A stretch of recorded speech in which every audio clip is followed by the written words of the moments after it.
This program features live coverage of an African safari and may include animal kills and carcasses. Viewer discretion is advised. This is so amazing. You can see how close he is to us. That is insane! Standing by. Hello and welcome to the Masai Mara. As you can see, I am sitting with the Sausage Tree Pride. This is Safari Live.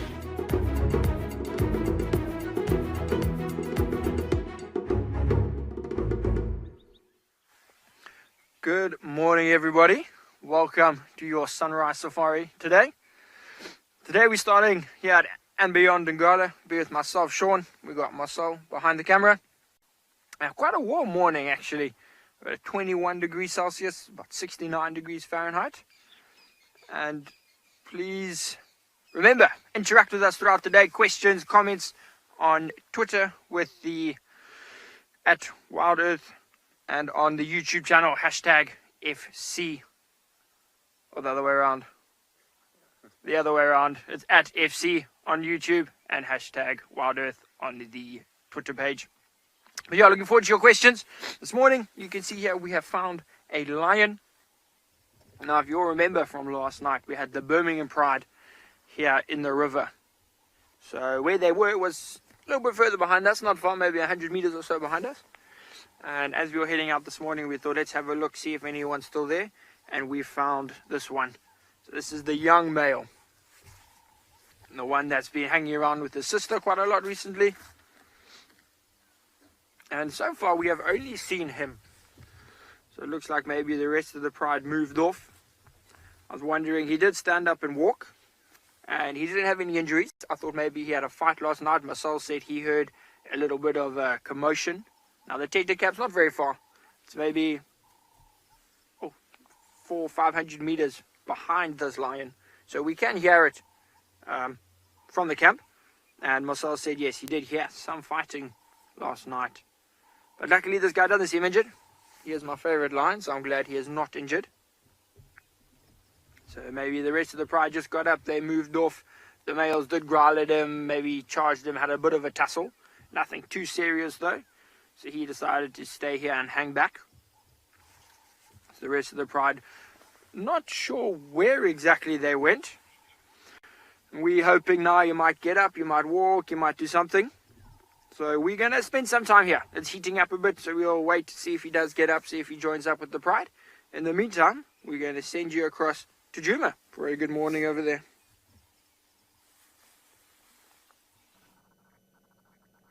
Good morning, and welcome to Juma Game Reserve.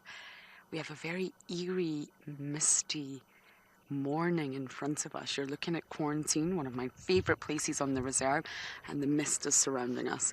My name is Lauren.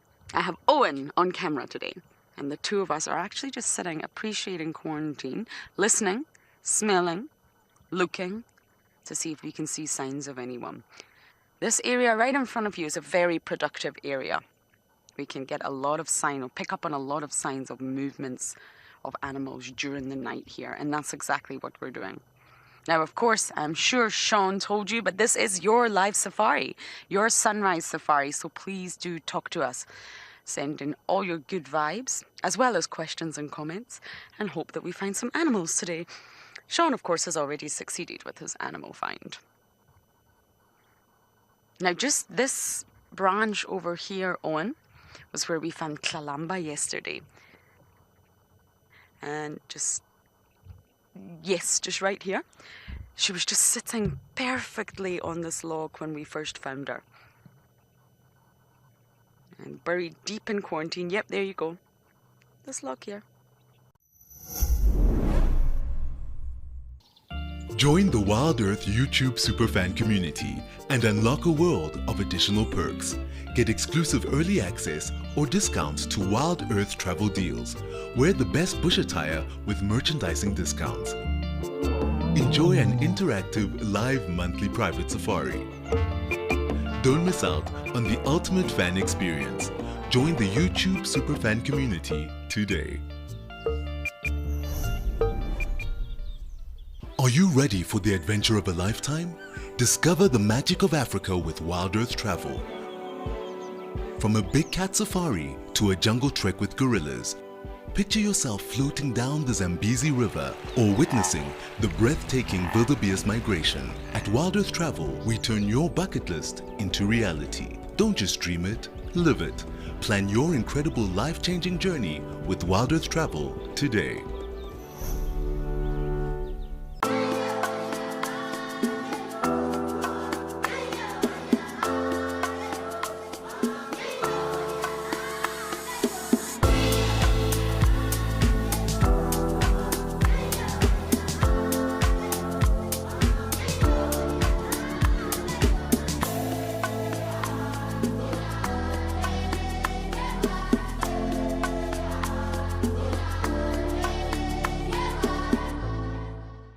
Thank you for joining us and have a fantastic morning.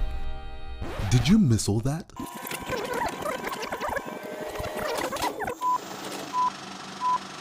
Never fear, you won't have to miss another beat on Wild Earth again with our Catch-Ups channel, where you can rewatch missed safaris and shows whenever you please. Only available on the Wild Earth app. Thank you for joining us and have a fantastic morning. Shutterbugs, snappers, and camera buffs unlock the secrets of stunning photography.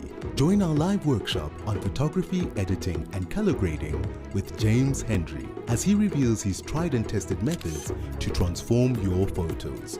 Whether you're a beginner or a pro, this hands-on session will elevate your skills and bring your images to life. Don't miss out on this exclusive opportunity to learn, create, and connect.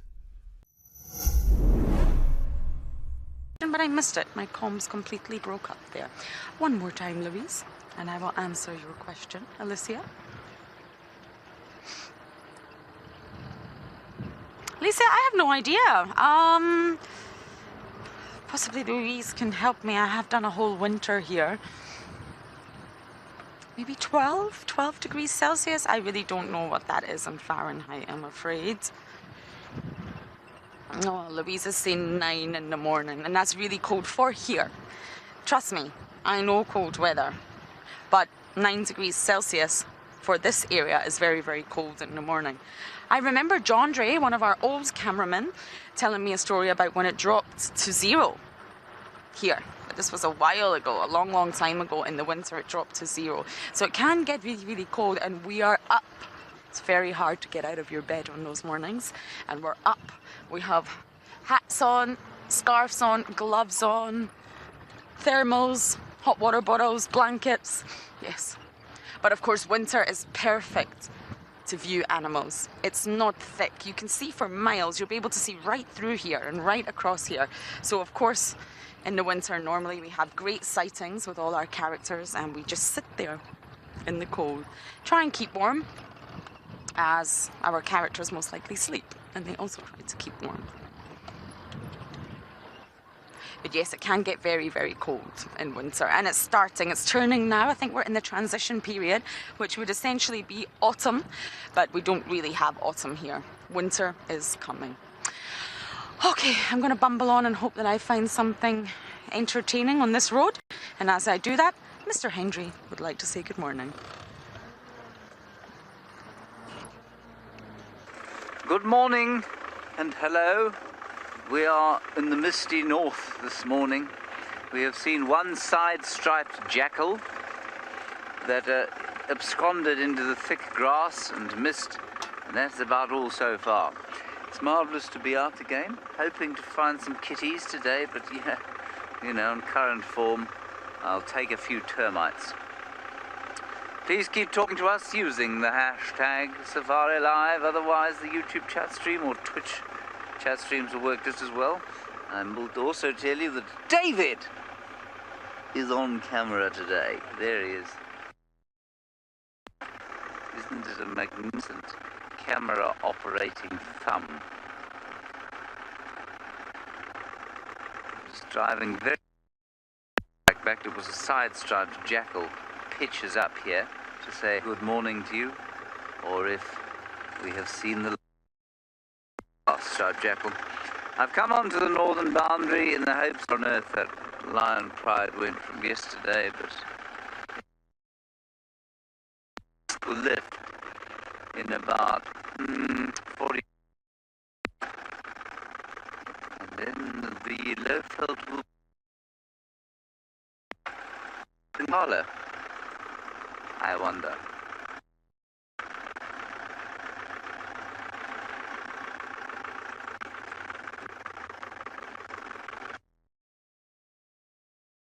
In his line, he gets slightly dodgy.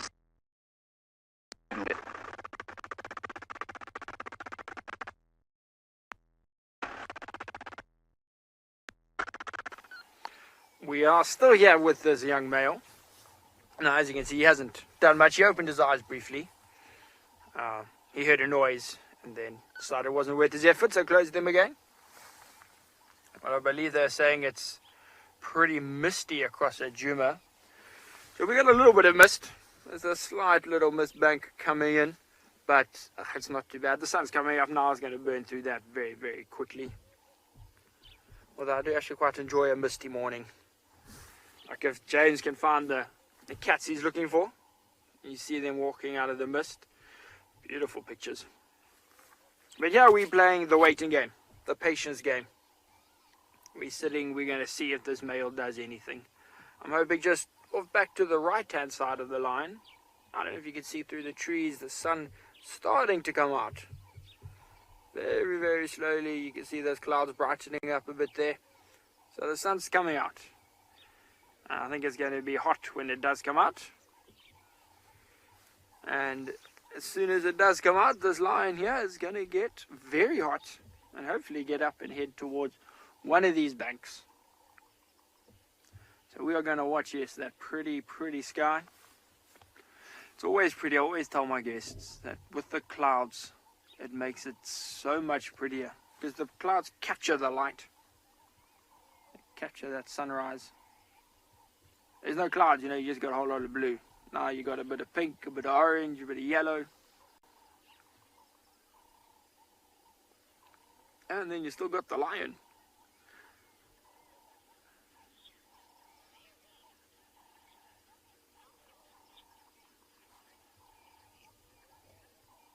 Okay, so we got a question from Mary. I think it's Mary DeLurker. And she wants to know how long has this riverbed been dry? So this one here, Mary, we had water in it earlier this year. By beginning of February, for a couple of days, it had water in it. We had a very, very big storm, like a good actual couple of days of rain. So it flowed then. Otherwise, the last time it was a proper river, Mary, sort of bank to bank, and it flowed, was 2015, I believe. So the year just before I got here. It flowed bank to bank. Since then, in the time that I've been here, it's had maybe ankle deep water in on 2 occasions. And that lasted a day to a day and a half, and then it dried up again. It's quite surprising. I mean, you look how big this riverbed actually is. It's a very big, wide river. But we've been in a bad drought, Mary. So whatever rain we do get, it needs to sort of saturate the ground first. And then, so we need like a week of medium to light rain, or light to medium rain, just to saturate the ground, to fill up everything underground, and then heavy rains to actually get the river to flow. But it's a beautiful sight. When it happened now in February, just before I went on leave, there was a stage where we couldn't cross some of the rivers because they were flowing so much. And it's very beautiful. So, but it takes out a lot, you know. Think about the lines that we've been seeing here. This one in the river, yesterday in the river.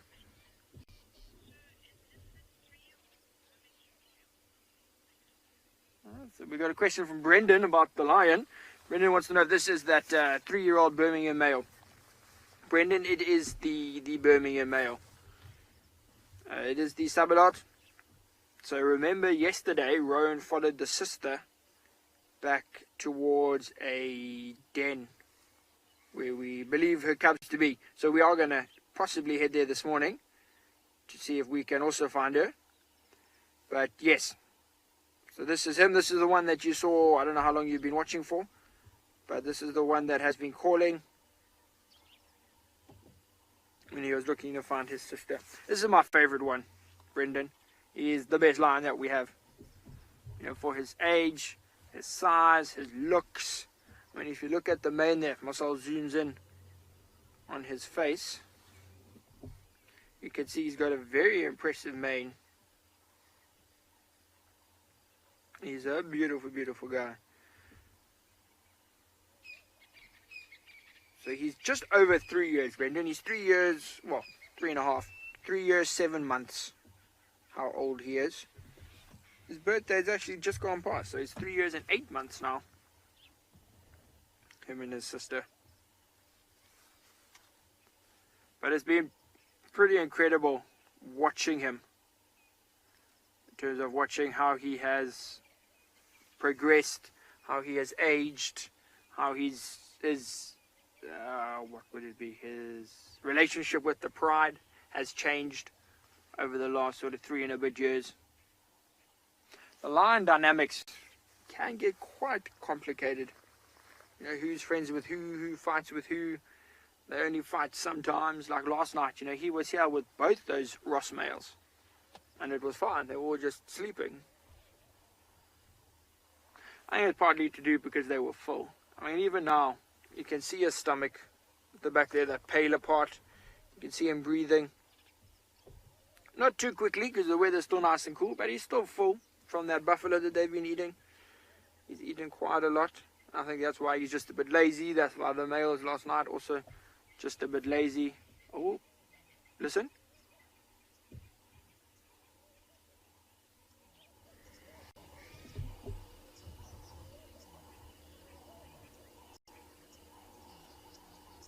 So I don't know if you can hear that.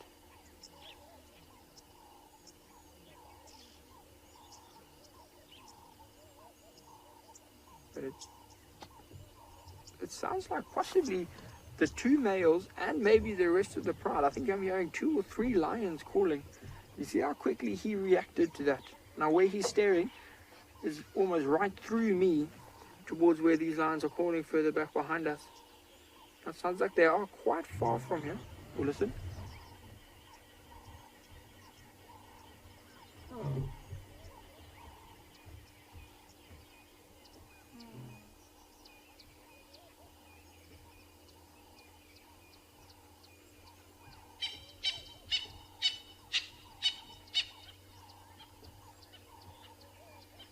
That's exactly what we are hoping.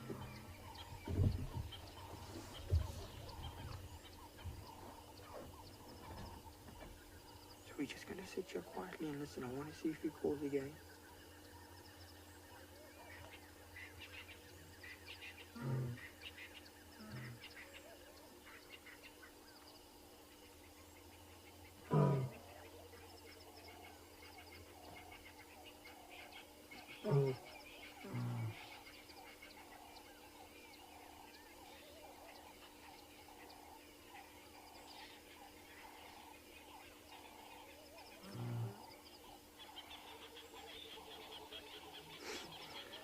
It does sound very lonely. So those are very, very quiet contact calls. So he's lucky here in the river. The sound will travel quite far down the river to where the other lions are. But what we heard earlier from the rest of the lions, the 2 males were roaring. Those were proper roars. Where what he's doing, like I said, is just contact calling. So he obviously got separated from them last night. Now we just heard them calling. So he's trying to contact, see if they will reply, see if he can narrow down. I wouldn't be surprised if he gets up now. You know, he's grooming himself. It's generally a good sign. He has heard the pride. Now these lions, incredible hearing. They know he can sit here and say, okay, they were calling from, you know, 1.5 kilometers further down that way. And then he knows if he heads that way. I'm hoping that's what he's going to do. And it was just incredible to see him fast asleep, hear those other lions call, get up, listen, wait to see any more calling, nothing, and then reply. I mean, it's amazing to have it with that backdrop in the river with the sun rising. doesn't get more African safari than this. And I hope he joins up with the rest of the pride. See, look at his ears. Very focused that way. He was staring there.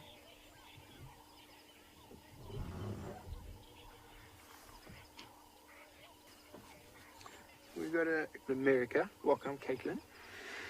She wanted to know, is he sad that he got kicked out of the pride? Now, Caitlin, he hasn't officially been kicked out of the pride yet.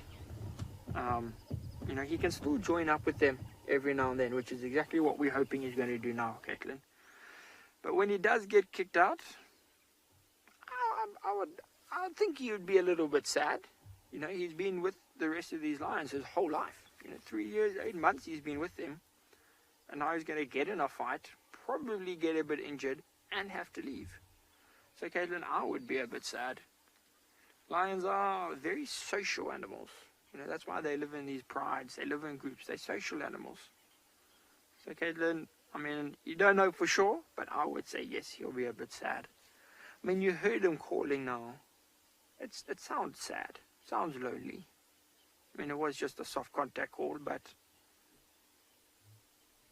it sounded a bit lonely.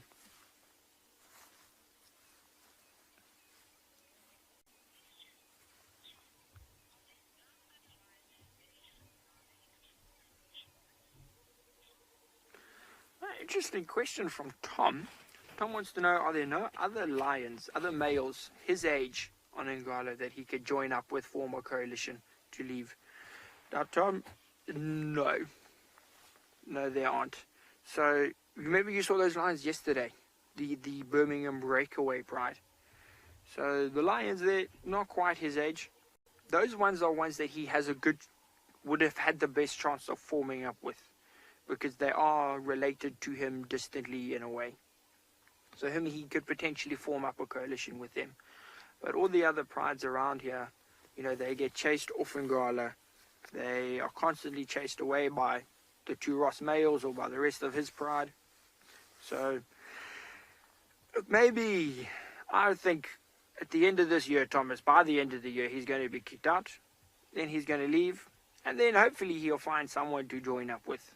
Maybe while he's nomadic and he's wandering around the Timbavati, or if he heads down to Sabi Sands or Manuleti, wherever he ends up going, maybe he'll find another single male like himself. But on Ngala, no, there's not really anybody here for him to join up with. But you can see here, now we heard that roar, which was absolutely incredible. He's still just sort of lying here. He's grooving a bit, yawning a bit. I think he might be here for a couple more minutes. So we're going to sit here. We're going to spend some time. In the meantime, while we watch him, we're going to send you back to Lauren at Djuma.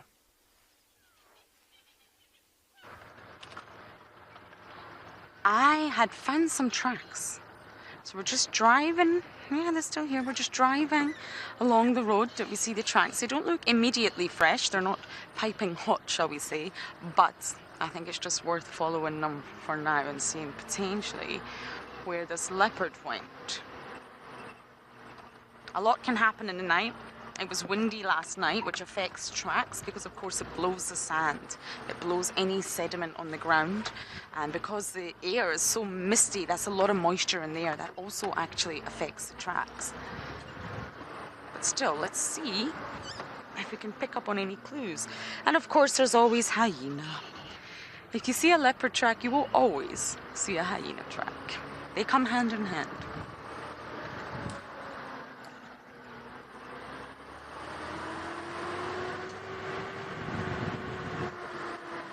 Okay, let me just stop at this junction. Sometimes we just need to have a look and figure out exactly which way the animal went.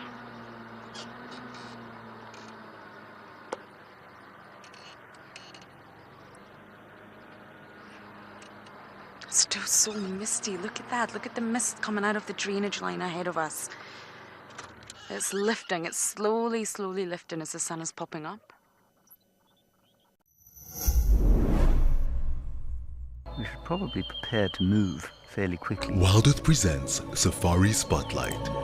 your front row seat to the wonders of the wild. Join our expert naturalists each week as they guide you on an unforgettable journey through the heart of nature. Looks like this female came out here. What a privilege to be here. Subscribe to the Wild Earth YouTube channel and never miss a moment of the adventure.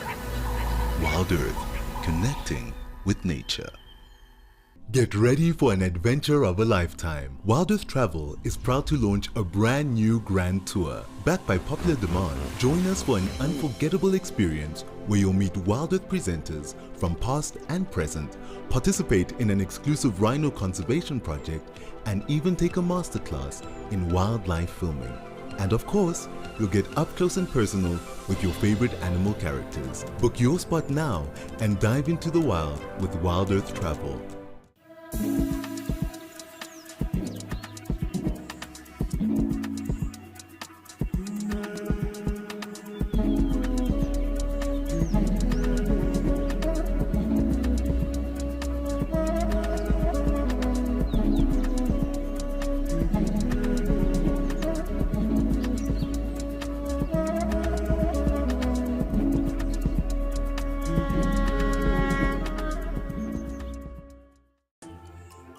Not everyone gets excited to hear a leopard chuff, spot a pangolin, or see a real impala rut. But if you are wild about the wild, you can become part of a community of like-minded nature lovers and share authentic wildlife experiences with the world. Join the Explorers Club and you will also enjoy the many benefits that come with it too. Wild Earth Explorers, it's in your nature.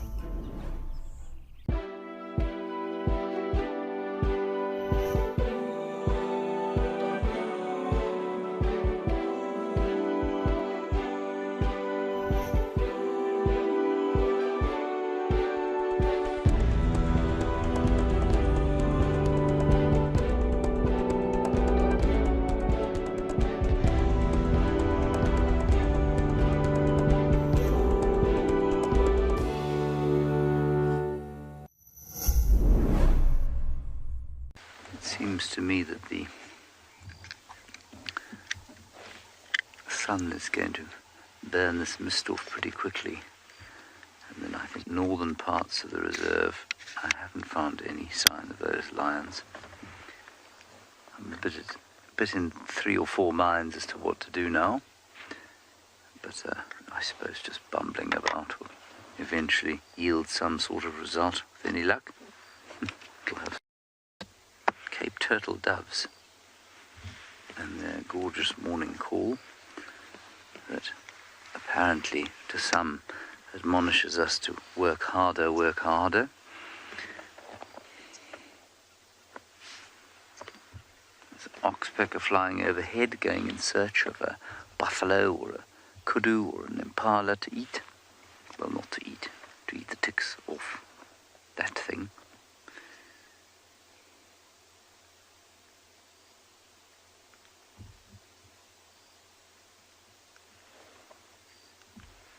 It was quite a warm 21 degrees or so this morning, which is pretty warm for this time of year.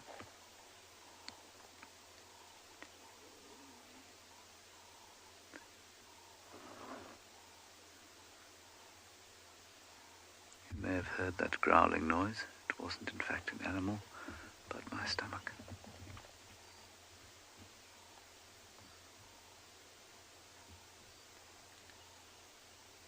So you'd hope to hear the last sort of roar of a lion in the mist here, but no, you haven't. Josh, you're wondering if I have rusks for my morning coffee. Josh, I don't normally know. This morning I had the very last homemade hot crossed bun that my wife made, and it was very delicious, I must say. But normally I don't have anything with my coffee. Sometimes I do. And today I did. Alex in the final control had cheesecake this morning with his morning coffee, which is very nice. Some of you who are perhaps new viewers might be asking yourselves what on earth a rusk is.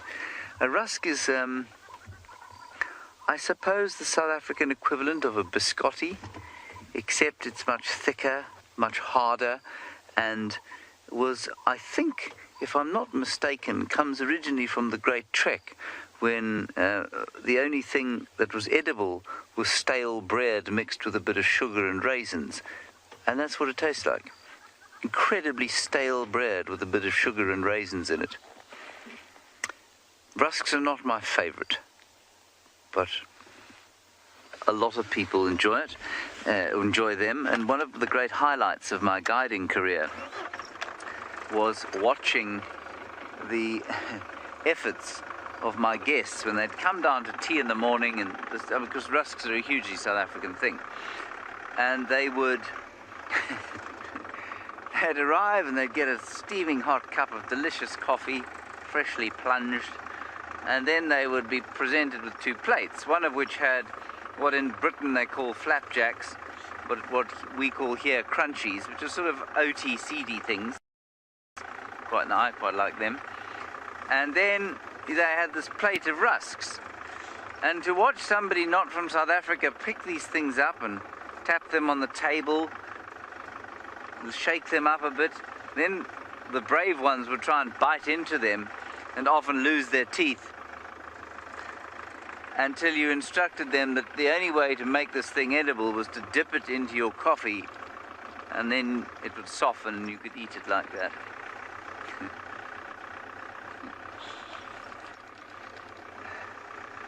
Amazing.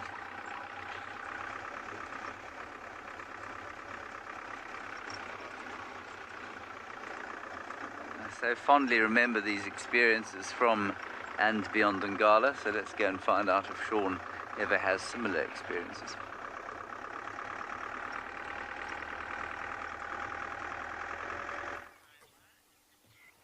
Yeah, we're talking about rusks. And yes, James, we have had many an experience with a foreign guest, trying to figure out a rusk. It is quite humorous. Now watching, they go straight in for the bite. It is a favorite of mine as well, but I much prefer crunchies myself. So this little guy here, this lion, he has moved, what, myself, 10 meters? Yeah, 10 meters further to his left, towards the bank. He's lying down. He hasn't called again. Not yet. We're hoping he will. He's still looking in that direction. So we're hoping he's going to call again soon. He's doing a lot of grooming. If you have a look carefully, you can see on his mane that sort of golden color coming through now. It's obviously the sun shining on his mane, lighting it up like that. So he's going to start to get hot. I've taken off my jacket. It's getting warm now. And I think that's going to push him. It's going to push him further up here into these bushes. So we're going to spend as much time with him as we can. Now if you do look at him, just got to comment that he is a gorgeous, gorgeous little guy. And he is. I mean, look when he looks here. Look at the markings on his face. Marcel zooms in a bit there, you see that. The white under his eyes. That beautiful sunlight on his mane now. I mean, he is a very, very handsome lion. Probably why he's my favorite. He had a tough childhood. But, well, yeah. Tough youth. But now he's getting bigger. He's coming into his own. Beautiful face. Not too many scars. But he's got that rugged look. Especially with the sun on him. But now he's still listening. Just remember, the lions, the leopards, the cats like this, they're still very alert. We've got a question from Tom, wanting to know if his mother will still call for him. So Tom, generally not. It's a part of the behavior that we've seen change over the last couple of months, close to a year. So when he calls, like we heard earlier, that soft little contact call, very seldom do the pride actually reply to him. He was quite lucky that the pride roared first. He heard that, and then he tried to contact them. Now, they heard him, but you see, they didn't reply. And if he had to call now, I was having his chat with Marcel, if he had to call now, I would be very surprised if the rest of the pride replied. Maybe his sister, she might reply to him, Tom, but his mother won't. I mean, you must see. as I said, the 3 years that I've been here, at the beginning, he was quite young and, very involved in the pride. Then over the last year, 8 months to a year, the behavior towards him has changed completely. He used to be able to walk into the pride and, greet all the females and groom with them, and they would be happy and greet him and groom him and all of that, and it was fine. And then over the couple of months, we saw him go in, and he would try and greet the females and groom them, and they would not respond at all. They would just sort of lie there. On the rare occasion, they would groom him, but generally not. And now we see every now and then he'll go up to a female, try and greet the female, and she will actually growl at him. She will growl at him and sort of chase him away just from her. So, I mean, the sort of behavior, the hostility has increased a lot in the last couple of months. From him being accepted to him now just being chased away completely. And they still defend him on occasion. So a couple weeks ago actually, they were feeding on a buffalo, and those two Ross males, the two big males, had a fight with him, like a proper big fight. Like there was blood and everything. But while it was happening, the females actually came to this young male's defense, and they also attacked the Ross males. Bit the one leg, swiped one with the paw. So they will still defend him when it gets really serious. He's still, her cub, so she will still defend him when it gets very heated. But even now, those females are in the process of trying to chase him away, Tom. And that's why I think by the end of this year, this male's gone. He would have been kicked out, he would have been chased away. The females are not putting up with him as much as they used to, and they will be part of the reason that he leaves. So it's not just the males that chase him away. The females also, as Louise said, just sort of give him a cold shoulder and chase him out.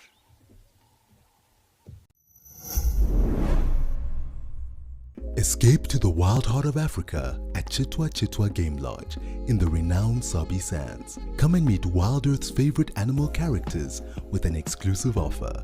Pay for 3 nights and enjoy a 4th night absolutely free. Plus, kids go for free. Ready to make your travel dreams a reality? Contact Wild Earth Travel today. Your adventure of a lifetime awaits at Chitwa Chitwa. Wild Earth Travel, where every journey is an epic adventure.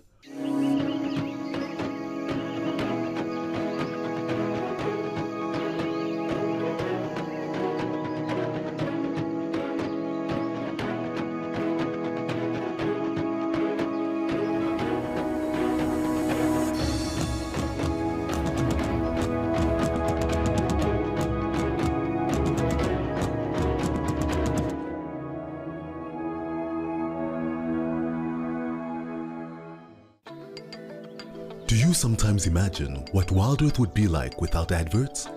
A chance to properly immerse yourself in nature without any interruptions.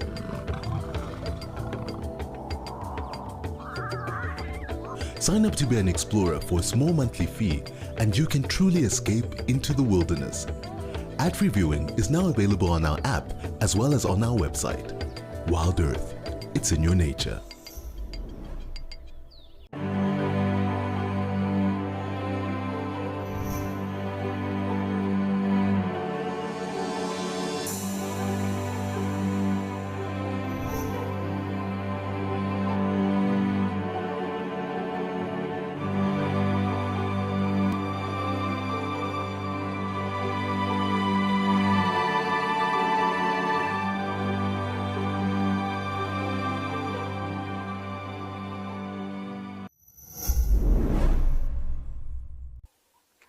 I don't know if you've ever seen a Juma with ribbon when the hyenas call. And we'll see a little bit later, hopefully they can find the hyenas and ask Lauren or James how they call. It's very, very interesting. And what we're going to do though, we're going to send you across. He looks like he's sleeping for a while, so we're going to send you back across to Juma, see what they found there. I have a butterfly. I have a policeman, everyone. We have been stopped by the police. Literally. I am hoping this is a striped, because this is going to be a new one for my butterfly list. I just need to get a bit of a... I think it is. Good morning. Are you a striped policeman? Very busy. Very, very busy. Just warming up, or just wakening up, like I am, essentially. The warmth is only now seeping through from the sun. Everyone, this is a striped policeman. This is my first one. It's not a two-pip. It is, in fact, a striped. Yay! A new one from my list. You see, it's got its proboscis out. I wonder if it's drinking up some of the moisture. Butterflies are nectar drinkers, and I say drinkers because they don't have mouth parts like other insects do. They do have a proboscis. Many insects also have a proboscis, but the way they use it, they essentially drink up nectar or moisture or even blood from the ground. And they use it like a straw, so that's essentially why I do say drink. And I just wonder if this one's maybe hydrating and just picking up the moisture from the ground. And that's why his proboscis is actually out. It's gorgeous. You see that stripy body? I imagine.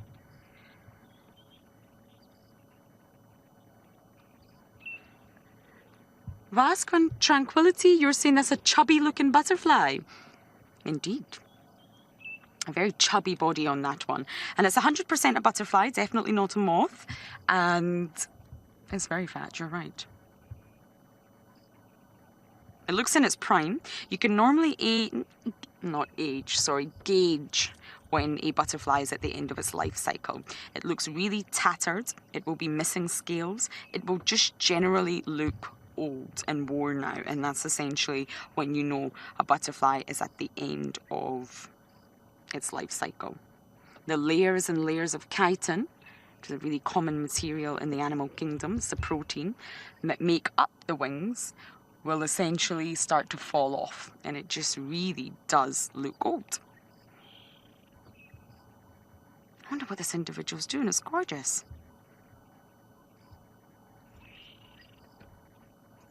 Now, with the proboscis that I talk about, which is that straw. Oh, and here's something. Hold on.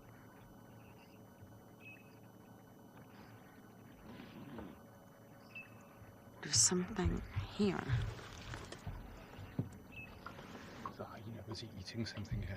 Okay, this is not our property. We're on the boundary line. But we can view... Hold on. I'll come back to that butterfly chat. We're surrounded by tracks, everyone. I was actually getting to that. It's a lion eating the carcass. It's lions. We've got lions eating the carcass. It's the avocas. Oh my goodness. Oh my goodness, I've got the avocas. Okay, hold on, Owen. This is not our property. Oh my goodness, they've got a buffalo. The avocas are on a buffalo. I can't believe.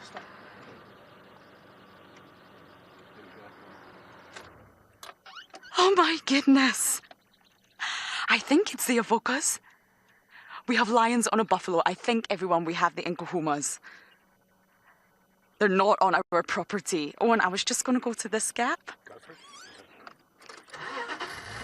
Okay, hold on, everyone. We're just on the boundary line. Do not worry. I just want to see what we have here, and I'll need to call this in. Can you get any sort of view from here, Owen? Not great, is it? It's two females. I can see two females and a male, and it looks like a buffalo. Oh my goodness. Owen, well done. We could hear the crunching. Owen said there's something there. Yes, there's definitely something there. Everyone is saying Incahumas. Yes, our lion pride. Oh, I'm so happy. Okay, do you know what? I'm going to need to try and reposition. I just don't know how to do it. It's not on our property. It's to the south. I think this is Little Gowrie. Yes, this is Little Gowrie, everyone. They took down a buffalo last night. Can you believe it?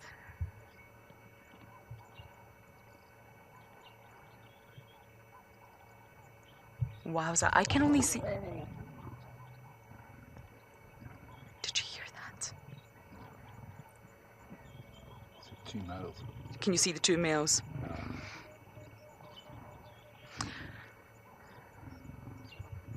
Oh, finally we can introduce you to our lions. I'm sure this is the avoca. I'm sure I just recognized Blondie there, but I actually could be wrong. Do you know what, Owen? Let's circle around. They're not going anywhere, and just see if we can get a better view from the other side. Just bear with us.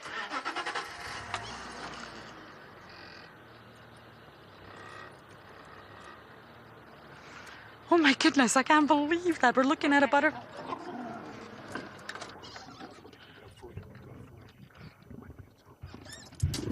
Can you hear that, everyone? They're fighting over the carcass.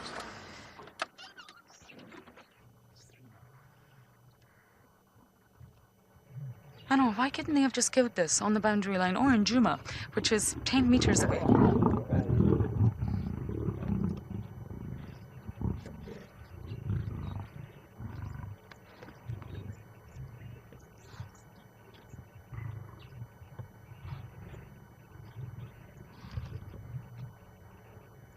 Yeah, definitely a buffalo.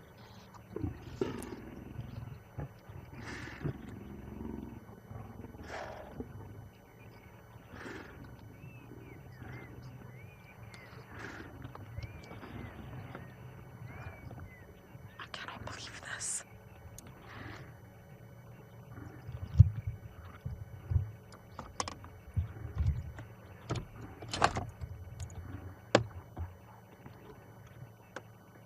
Do you know what I thought when I heard it? I thought it was elephants. I can hear, I'm talking, I can hear crunching and breaking, and I thought elephants.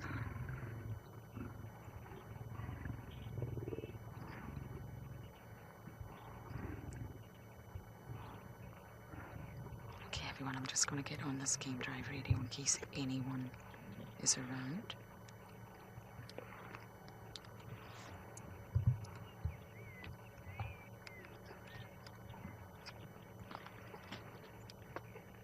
Good morning, mobile stations. We've located Nkohumas and Avoca males just off the southern boundary, Gowrie, Maine, on Little Gowrie. I don't know if anyone's going to get that message, but we must call it in. Discover the wild beauty of Amakala Game Reserve, where adventure and luxury meet. With 9 spectacular lodges to choose from, Amakala offers an array of unforgettable experiences.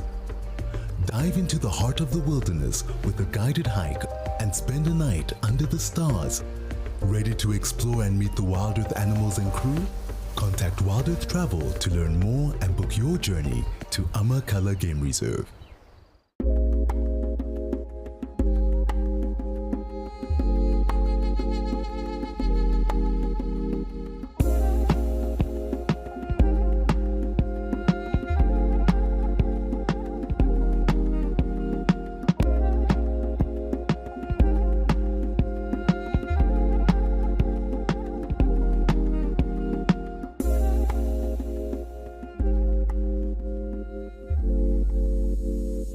Did you know that the Wild Earth team makes weekly behind the safari content?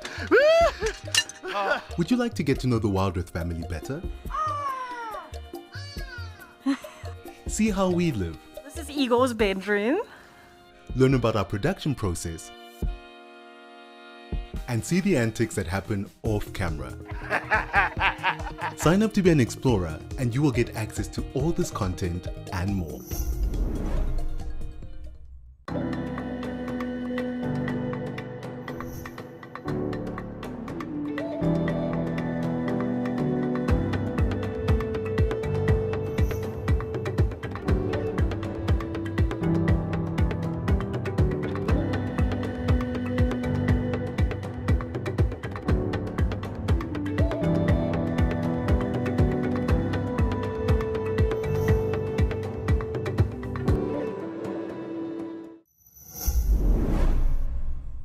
Nkohumas and Talamatis.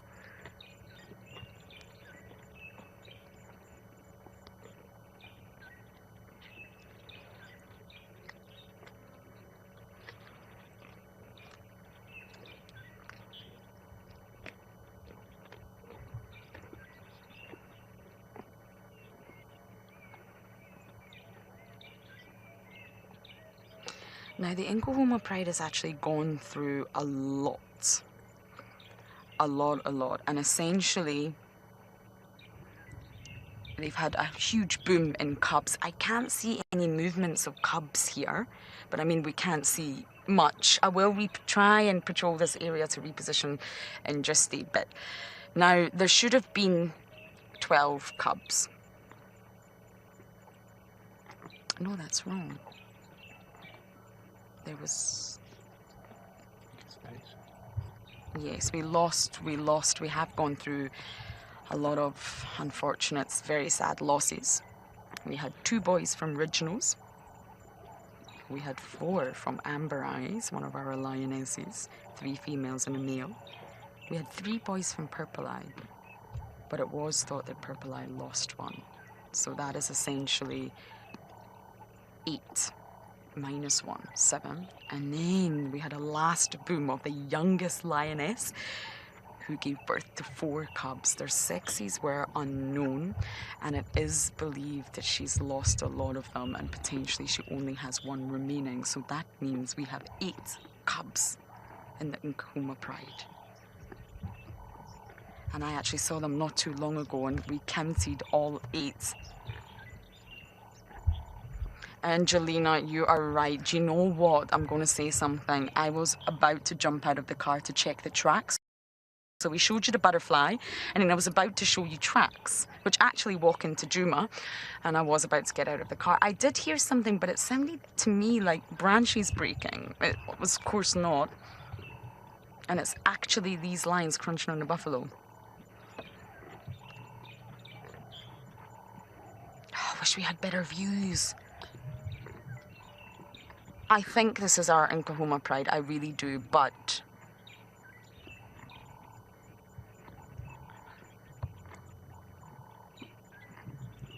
Thank you, Michael Fleetwood. You have identified the tatty-eared lioness. It's the Nkahumas, and yes, it's the Avokas. Goodness, I feel like I'm going to have to reintroduce myself to the Nkahumas because it's been so long since I've seen them. Hello, Avokas. Thank you, Butterfly. Yeah, thank you, Butterfly. Thank you, Owen. We stopped for a butterfly. How ironic is that, everyone? We stopped for a butterfly because I'm doing a species list. And it was a striped policeman, so it's a new one. So I was already excited about that. I could see tracks. I was going to wait to investigate. And we found Nkahumas. Thank you, Butterfly. Thank you, striped policeman, for stopping us. Didn't think I would ever say that sentence. But I could hear the lions calling. I knew they were on Gowrie Main last night, and it really does not mean in the morning they will still be on Gowrie Main. As you know, they move great distances during the night, but I just had a sneaky suspicion that it was worth coming down here and at least trying to find out where they went. Did they go back south again, or did they pop into Juma? They have done neither. They have stayed on Gowrie Main. It's about time we got to show you our pride. There's many new people on board who have never met the Nkahumas. Birdman, the Avoca males were born in 2013, so they're 7. They're very much in their pride. In their prime, sorry. Not their pride. In their prime. They're very, very much in the sort of peak of their lives, the Avocas. And they're actually quite an impressive coalition. They took over from the Birmingham boys, who seemed to, well, essentially up and leave. They just up sticks and leave. The Birmingham boys used to be the most dominant coalition down here, and they literally just left Juma. They went down south and never returned, and they left a vacuum. And it was the Avoca boys, who actually originate from a place called Avoca, not too far from here, that came in.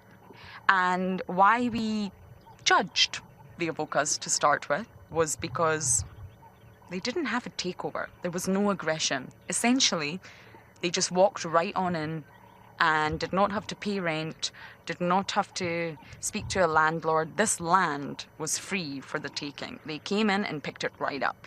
Normally, male lion coalitions, when they want to establish a territory as young boys, they have to have some sort of aggression, takeover, fights, battles, increase the testosterone biologically.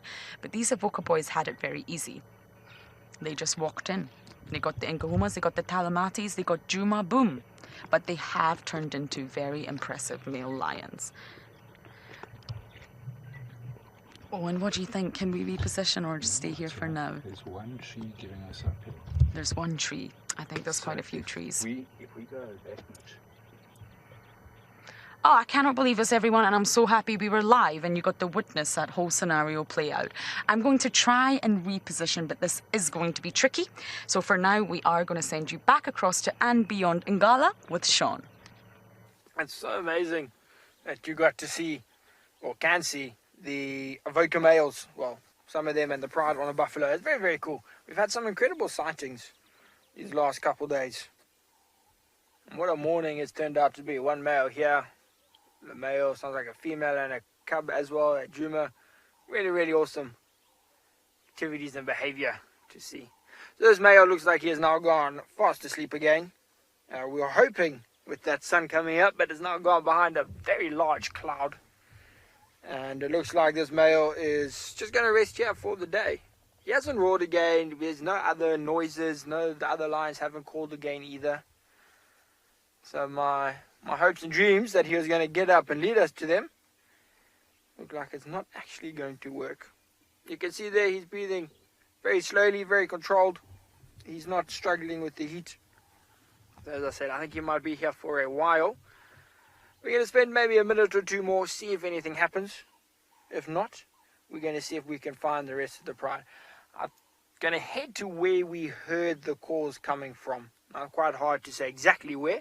So we're going to drive a number of roads, have a look, see if we can find anything else. This one is my favorite, and it has been pretty spectacular seeing him, hearing him call, that soft little contact call, hearing the rest of them call. But he's let us down now. But that's fine, he deserves a break. Let him rest.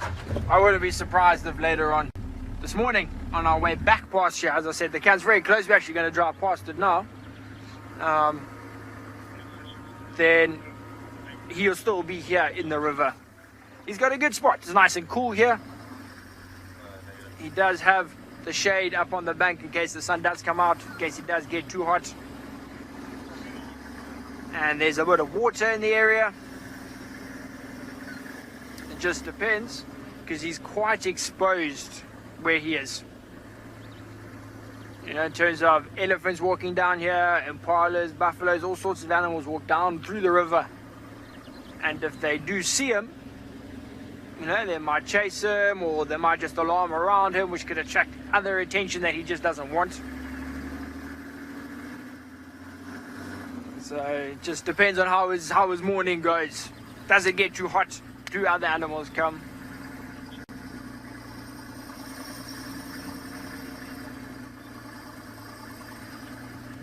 A question from Ranger Robin. Ranger Robin wants to know what prey sort of a lone male like this guy would go for. So Ranger Robin, if you were to hunt, you know, something like an impala would be quite easy for him. He's a big guy. I wouldn't be surprised if he went for a adolescent sort of wildebeest, maybe even an adult wildebeest he could go for. A young zebra. He could easily do a young zebra, any young animal, be it zebra, wildebeest, impala, he could take down. In terms of adults, I think a wildebeest would be the biggest. Maybe a kudu, a big male kudu he could take. But, oh, look at the elephants. So there's a whole herd of elephants coming down the river. There they go. You see there's a little small one in the middle there. Interesting to see where they're going, because sometimes they head towards the Ambion tented camp to go drink from our swimming pool, which we then have to refill and clean every time. because they drink a lot and they dirty it quite a bit. But we'll see where they go. It looks like they're heading further across. Now there's a crossing here. If you see them, well, they've made their own path. The little ones try and swim in the pool. You see them stepping up on the ledge, but we built like a little, not a barrier, but a trough. So we're not going to go too close. We don't want to chase them across. So we just drive here slowly and see where they go. You see, they actually go quite quickly through the sand here. We're just thinking, see that bump that they're trying to go up, we're going to see right here. You can catch them going up the bank. Yeah, so when the elephants walk through the sand, I mean, firstly they sink quite a bit in the sand, and then as they move their feet, they don't lift them very high, and they kick a lot of the sand. So that one's looking up at that bank. It's very steep where they are. We'll drive past once they've gone up, and you can have a look at a very steep bank there. It's actually very impressive how agile these elephants can be. Look at that. He's struggling, slid a little bit there.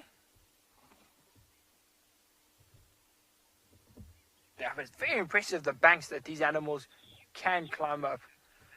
Very much so. I just got some comments in my ear about how people would struggle up there. Now, I've done a few walks with guests and we head towards that bank, and I don't take that path. It's actually very steep, especially coming down. You don't want to come down there. And it's hard work. And to see that elephant that's now taking a break halfway up, it's big. The elephant weighs a few tons. And to see him being able to navigate up the bank like that, it's incredibly impressive. He did have to stop for a break, but slid a little bit there. He's stopping for a snack halfway up.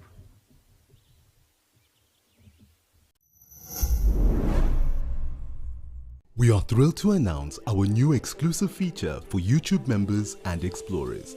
Join us live every Tuesday for our sunrise and sunset safaris. Experience Tawny Tuesday like never before with up-close encounters and breathtaking moments. Don't miss out.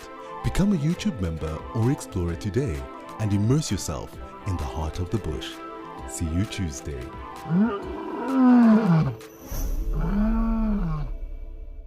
Discover the untouched wilderness of Botswana at Mashatu Game Reserve, now offering free flights from Johannesburg. Book 3 nights and enjoy an extra night for free. Experience a starlit night at the exclusive Lala Limpopo Sleepout Hide next to the Mashatu Waterhole, previously known as Pete's Pond. Contact Wild Earth Travel today for a unique itinerary which includes Mashatu, the land of giants. Wild Earth Travel, where every journey is an epic adventure.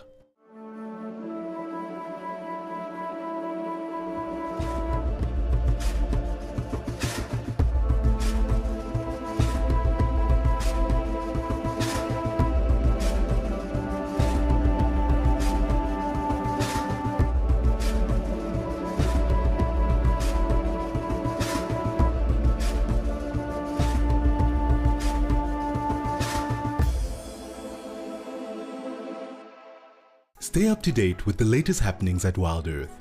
Discover what goes on behind the scenes and get a weekly recap of the best moments on the channel. He's got it! And he's straight up a tree! Sign up to be an explorer and receive our newsletter written just for you and sent straight to your inbox every week. Wild Earth Explorers, a club for people who are passionate about nature. Thank you for joining us and have a fantastic morning. Fancy playing Safari Snaps? Or showing off your photo skills in fun competitions? How about sneak peeks of our brand new camera spots and live chats with fellow Africam fans? Well, Africam All Access has got your back. Just head to Africam's YouTube channel, hit the join button and select Africam All Access. You'll unlock Africam premium website perks and all the VIP benefits of our YouTube memberships.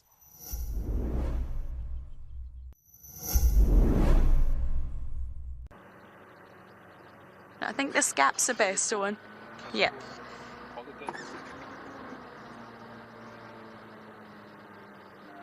Yeah. Where we were, I think that will work.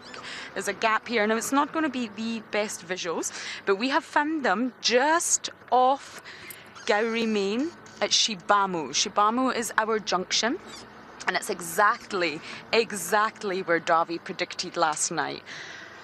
Sorry, everyone, this is slightly awkward. I just want to try and see if we can get another gap.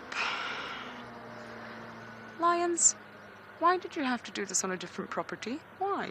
Why? There's a gap there.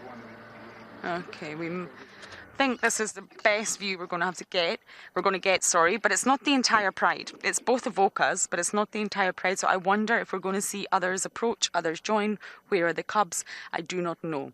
And Michael, you are right, there's 9 cubs. I'm not sure how I got that maths wrong, but there was definitely 3, 2 and 4, so there was originally 12, but of course we've suffered loss within the Nkuhuma Pride, and now there's 9. But because they've been gone from our property for so long, I'm not going to lie to you, everyone, it's going to take me a little bit to get my head around them again. When you don't see an animal, you don't sort of get updates. Are the cubs still alive? Are they not alive? 3 of our youngest lioness, we call her Chella now. She lost 3 cubs, but it wasn't on our property and we didn't get to witness it. So of course we need to catch up with all the dynamics of the pride now. Owen's convinced we just missed this kill. This is a fresh kill. And I have to say, I'm also wondering the same thing. There's a lot of animal there. There's a lot of buffalo left. The blood looks fresh. There's lots of blood. Normally, if an animal has been sort of dead for quite some time, the blood will drain and it won't be as bloody as it would be, of course, when it's first killed. But it's good to see that Nkuhuma's on a buffalo.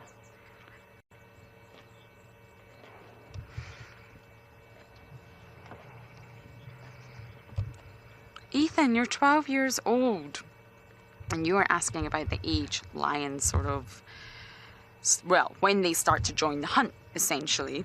Now, it's a bit of a process. So lion cubs are born altricial, and what that means is that they're weak, they're underdeveloped, they're not fully formed yet. So they stay away for quite some time. Normally it can be up to 6 weeks before a lioness will introduce them to the pride, and it varies. It depends on pride dynamics, but the lioness keeps them stashed away. She might let other lionesses approach, but essentially she keeps the cubs away from the pride. But once they reach that sort of 6-week mark, they're stronger, their eyes are open, they're covered in hair, they've got muscles, they're ready to run. And slowly but surely she will introduce them to the rest of the pride. Now, they will still suckle. And the beautiful thing about lionesses, Ethan, is they all suckle, they allosuckle. That's what strengthens the pride, really. And slowly but surely they will start to get tidbits of meat, if you like. So they will try a little bit of meat, a little bit here, but it really won't be a lot. They will still suckle for a long time. And this is essentially to prepare their stomachs. So normally you've got to get lions ready to eat meat, to eat sort of carcasses. And from then on, we actually saw the Nkuhuma cubs running around in a hunt. That was with you, Owen, I think. Remember that buffalo hunt? Yeah. And they weren't necessarily participating because they're not strong enough to really do anything. But they were there, they were watching, they were observing, they were running, they were learning. They can learn by observing, and therefore that was only when some of them were around the ages of 8 weeks old. So as soon as they're introduced to the pride, they will follow the pride, and they won't necessarily jump on a buffalo and take it down, but they'll watch, they'll be there, they'll be present, and they'll be learning. And it's a process. Anytime from then, they can really be present at a hunt. But of course, it's not until they get much bigger that they will actually be able to participate in the hunt or have the strength to do so. So slowly but surely, they build up their physique in order to hunt, and then they learn exactly how to execute a hunt. I mean, they only weigh 1 to 2 kilograms at birth. They're tiny. they don't really open their eyes until anywhere between 3 to 11 days. So there's a lot of developing and growing before they can actually turn into proper little lion cubs.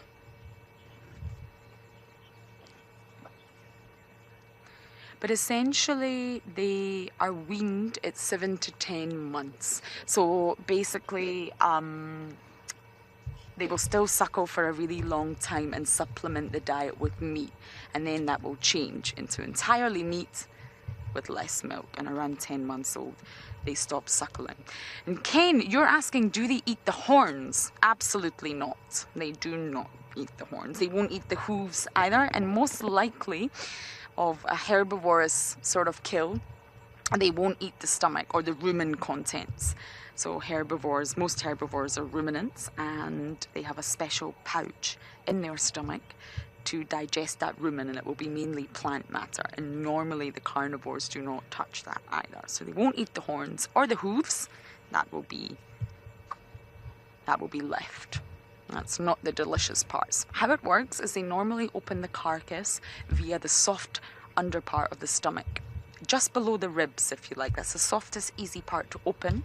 I know that doesn't sound pleasant, but they want the organs. Actually, the organs are the most nutritious part of any animal. That's where they will get all their vitamins, amino acids, minerals, and then they will work their way out, and they will eat the muscles. Muscles is purely protein. And that's normally the last part they go for. The liver, the kidneys, the heart. That's very nutritious for these animals, and that's essentially what they want. And then they will work their way out to the muscles.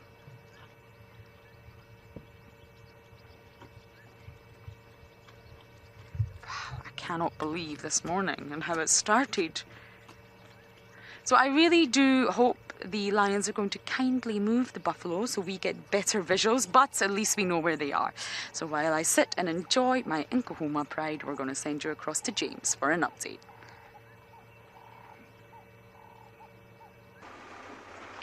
My question is, where is the rest of that pride, A, and B, how did they get there? Because I can't find any tracks coming out from where they were yesterday.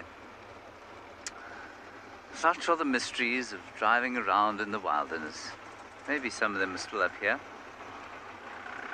Maybe they aren't. We've had some elephant tracks, and we've had a few, well, we've had thousands of hyena tracks. I don't know what the hyenas were doing. I think they were having a huge party here last night.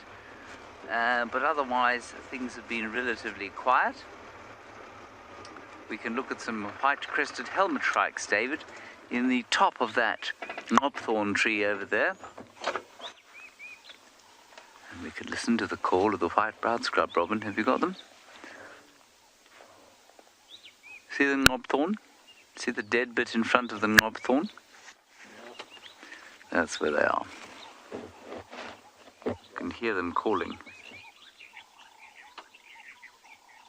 Trick, trick, go trick, go trick, go trick, go trick.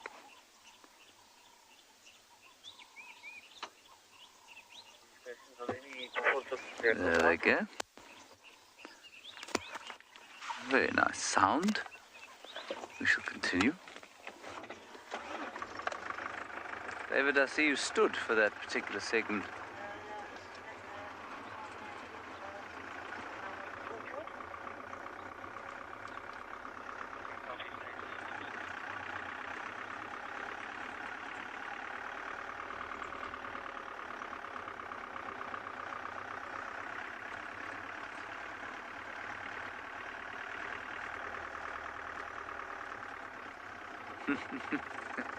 Thank you, Eddie. Yes, that was a nice bird indeed. I quite like them. It's one of two helmet shrike species we get here. The other is the Retz's helmet shrike, which is a little black one with a red beak. Very beautiful.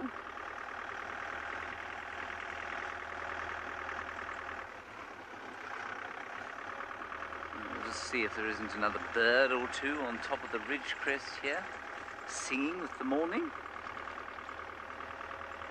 Let's say a great start to the morning with 2 lion sightings, an elephant sighting. We had some hippos. Unfortunately, we didn't have any signal, and hippos, which was not ideal. And what you will see, we'll just quickly look at that spider there, is that on these misty mornings, the spider webs catch the falling moisture. And it is only then that you realize how many tens of thousands of spiders there are out here. So when the light catches them right, and the sun unfortunately has just gone behind a cloud, but when the light shines correctly, you can see thousands and thousands and thousands of all kinds of spider webs, bits of silk hanging from just about every branch. So don't ever wander through an area like this thinking there aren't any spiders. As Louise says, they look like Christmas decorations. They certainly do. On we go.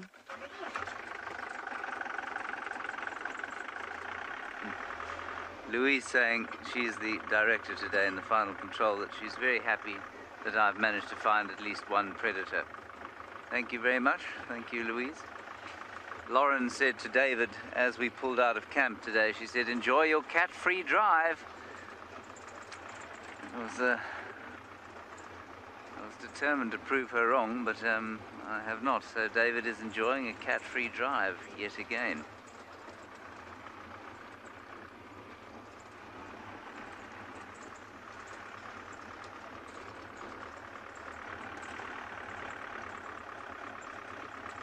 Of course he has. Sean has managed to find the Birmingham Pride now, so let's go across to Sean and the Birmingham Pride. I'll look for some more grass.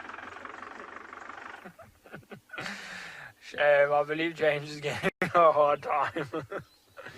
But every predator counts. James, be it a spider or a lion, it all counts. So we've managed to find, well, from what we can see, about 9 members of the rest of the Pride. Now, they haven't moved as far as I thought they did last night. They only moved a little bit, a couple hundred meters from where Rowan left them, because they're just full, they're fat, they're lazy, so they haven't moved far. Here we've got one of the little young females, and so this was about 1.5 years, around there. So she's going to go join up with the other ones that are lying along the banks. So she was playing with her brother earlier. Watch how she's walking there though. Very careful foot placement. She might just go and chase now. Sprint after one of the other 2 lying down there. You see how she's going? Very carefully placing her feet in that grass. Doesn't want to make a noise.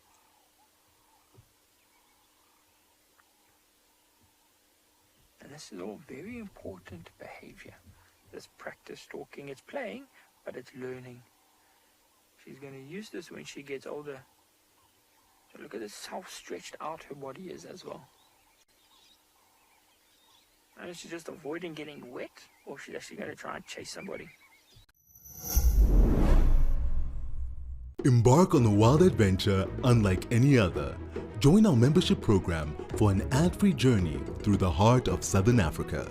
Witness the majesty of wilderness uninterrupted by pesky adverts or annoying intrusions. With our ad-free membership program, you can avoid missing any of the important moments and unlock all sorts of other perks. Subscribe now for an ad-free experience across our entire channel. Immerse yourself in the wonders of the wild and stay permanently connected with nature.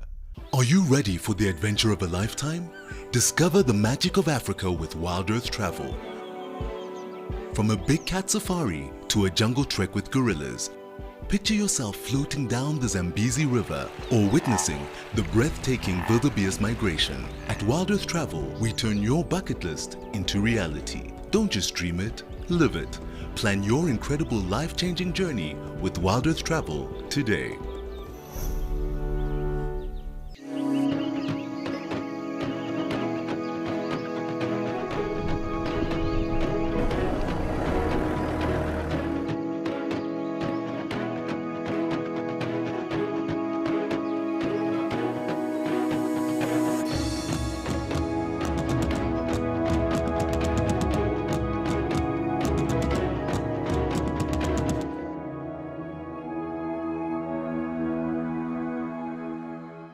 Join the Wild Earth Explorers program and connect with a community passionate about wildlife.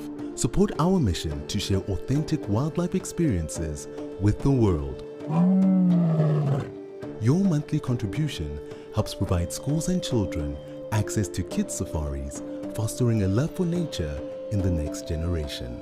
Embrace the wonders of the bush and make a difference today. Wild Earth, connecting with nature.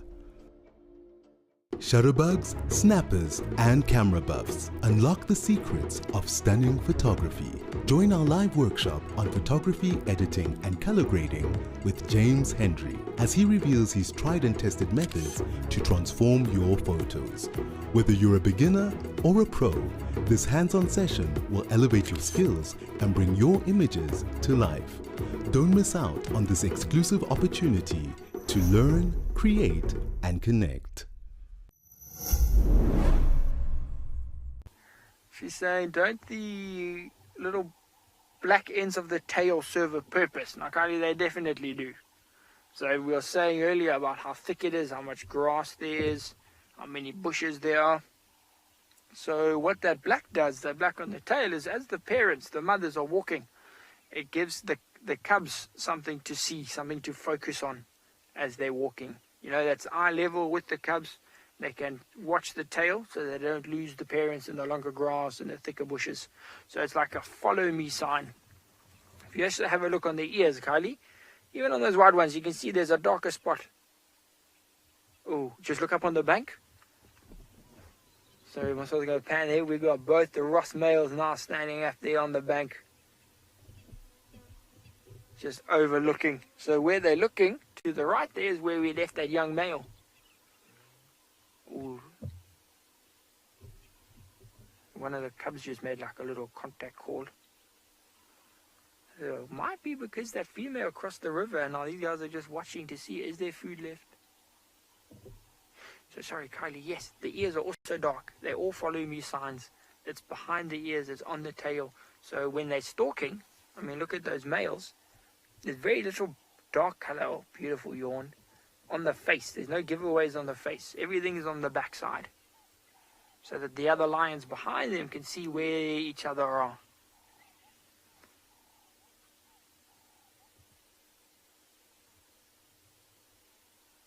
So I don't know if you heard that, but it sounds like that young male's calling.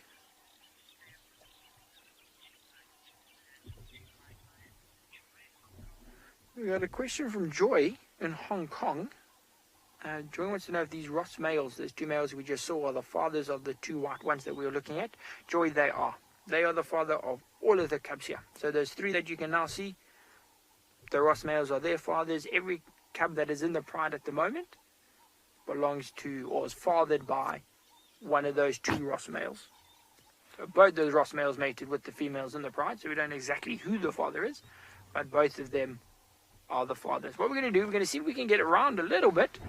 Have a look at those two now. A lot of them seem to be just behind that bush there.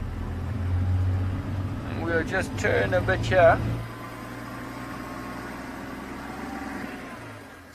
And see now, I'm just curious about the young male. From here to the young male is maybe 300 meters, so it's not far at all.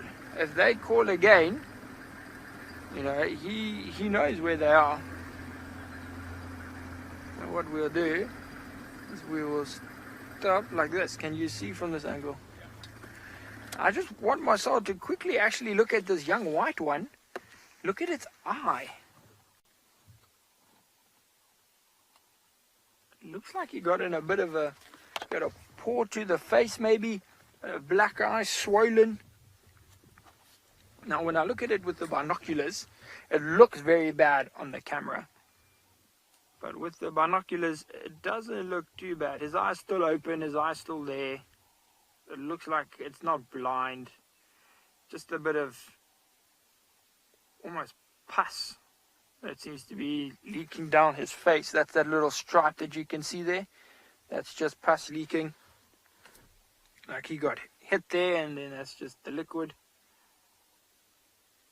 But, yeah, it looks pretty ugly. But that's the thing with these two white ones, is that when they get an injury, it generally looks very bad because their fur is white. So any sort of black marks, red marks, anything like that stands out a lot more on them than it would on another lion. So you can see he's got a few marks. Look at his neck, on his head. There's a few black marks there. When it scars, it looks bad because it's so contrasting against their fur, their white fur. So it's not as bad as it looks, guys. He's going to be perfectly fine. That will heal. He's not blinded, nothing like that. So not too much to worry about. Looks like those males are now just relaxing again up on the bank. See, I think there's quite a few lions actually up on the bank. We've only seen 2 females. The one that you can now see lying down in the river and the one that crossed. So that's 2. And we know the young one is back at her den. So that's 3. So there's 2 more females that we can't see that I think are up on the bank. So that would be the whole pride here now. So we are going to sit here and see what happens. I want to see these males get up, if the young male joins, anything like that. But again, it's just the patience game. So while we play that game, we're going to send you back to Lauren with the Nkahuma pride eating that buffalo.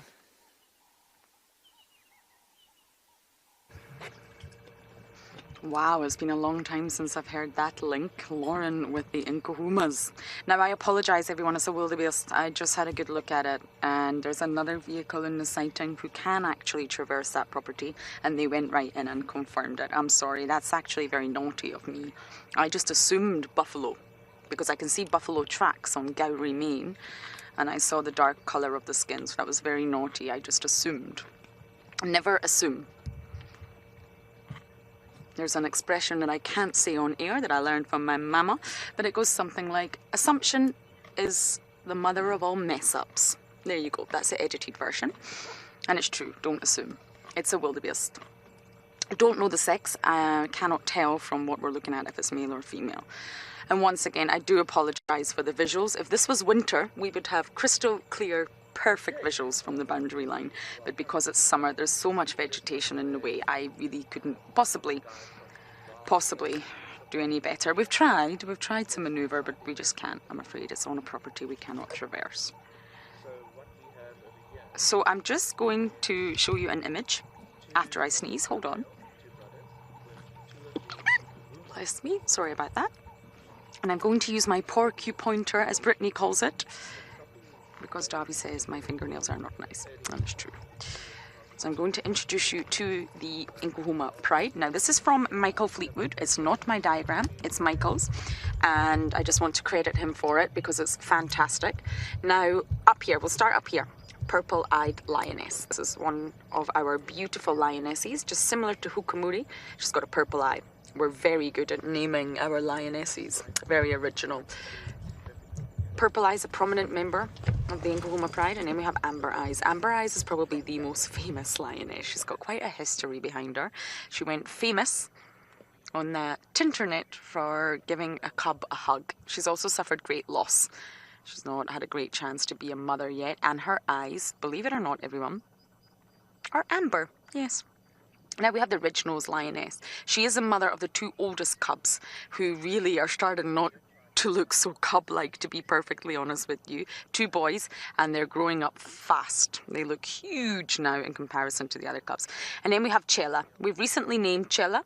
She had other nicknames, but we've named her Chella because she was always found around Chelapan, and that's where she gave birth. She had 4 cubs, but sadly it's believed she's actually suffered great loss and lost 3 of them. Then we have the sort of sub-adults, if you like. Nick-eared lioness. She's got nicks in her ears. Ah. This nicknaming thing is just too good.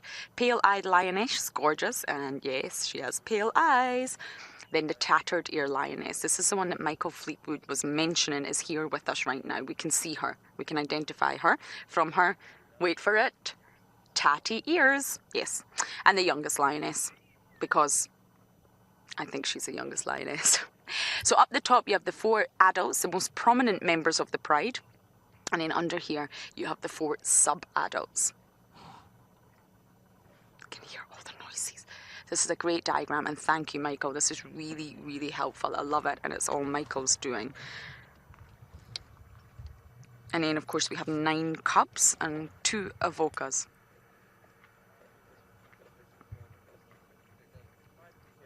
Oh my goodness, this is not pleasant.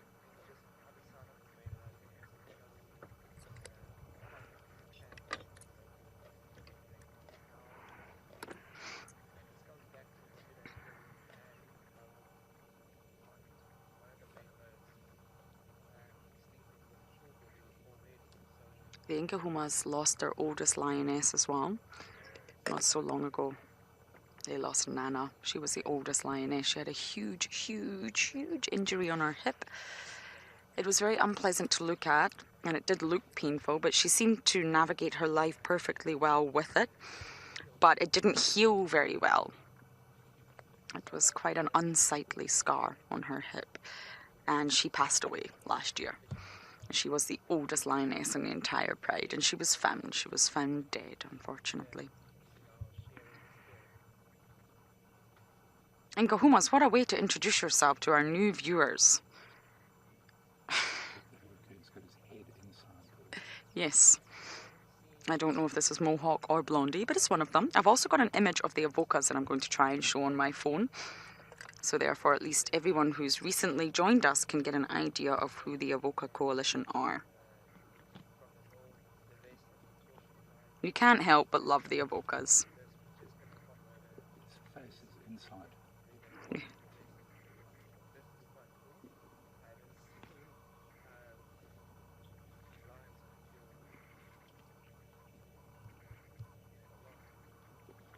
Jessica, you're 12 years old and from Johannesburg. You're awake nice and early.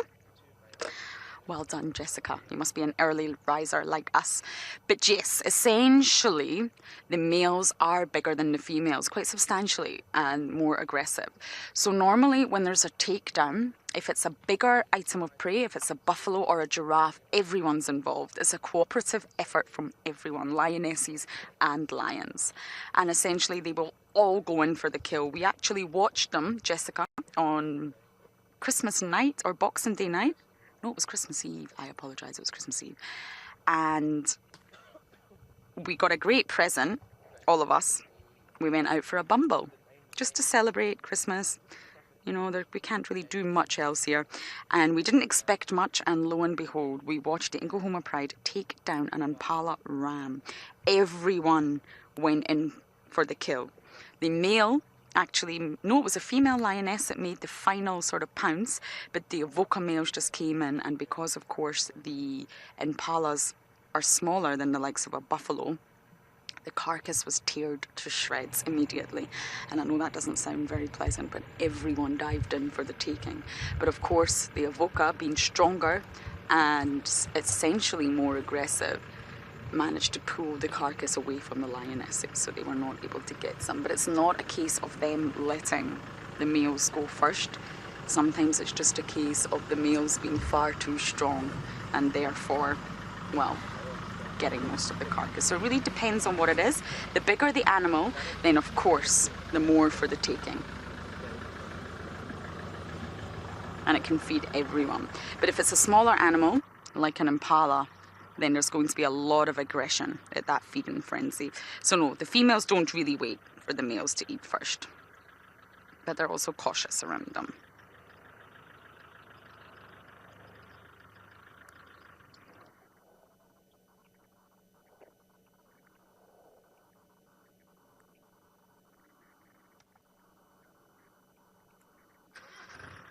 Jane, you're 11 years old from America. Wow. So yes, essentially when there's a carcass, they will eat. They will gorge themselves until they're completely full.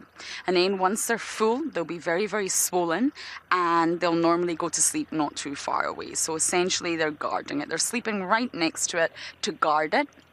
And there's lots of them. There's lots of eyes, lots of ears, lots of fat bellies. They really won't stroll too far. If it gets hot, if the sun really breaks soon, it gets very, very hot, then you will find that they go off and seek shade, but it will still be close by to the carcass. When the entire pride get up and leave a carcass, it's lost. It's game over. Vultures, hyenas. And the interesting thing about this scenario, there is not one single hyena or one single vulture in the sky. I don't see anybody. And this is another reason, I don't know why I'm doing this with my porky pointer, but it's fun.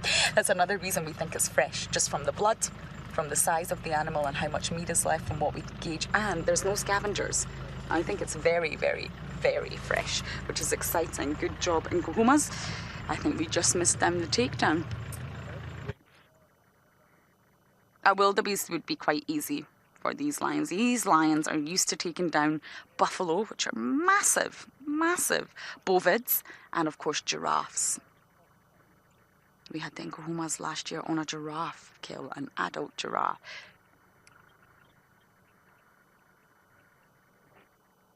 I lost comms there, but I do think I have to send you across. Is that correct? Yes, okay. I'm going to fix out my earpiece and I'm going to send you guys across to Sean at Ngala with his lions. Okay, so quite interesting what's happening here. A little bit scary. So we heard the young male calling again when we were sitting with the pride, and now these two big males also heard it. So you can see the one male just in front of us over there. The other one's just off to our left.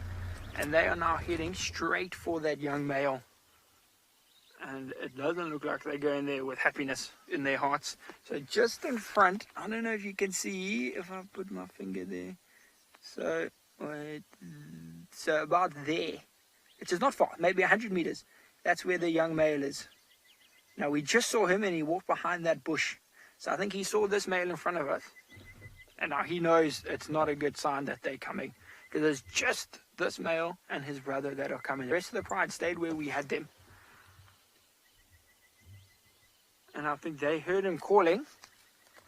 And then they started calling. And now they're going to go and potentially fight him. And this one here, this one that we got walking in front of us, is the mean brother. He's not a nice guy. The other one lay down. I think he's going purely because this one's going, he's going with one-on-one. This one versus the young male. The young male's big. You know, he's big. This guy, he's got more experience. He's got a bit of a weight advantage.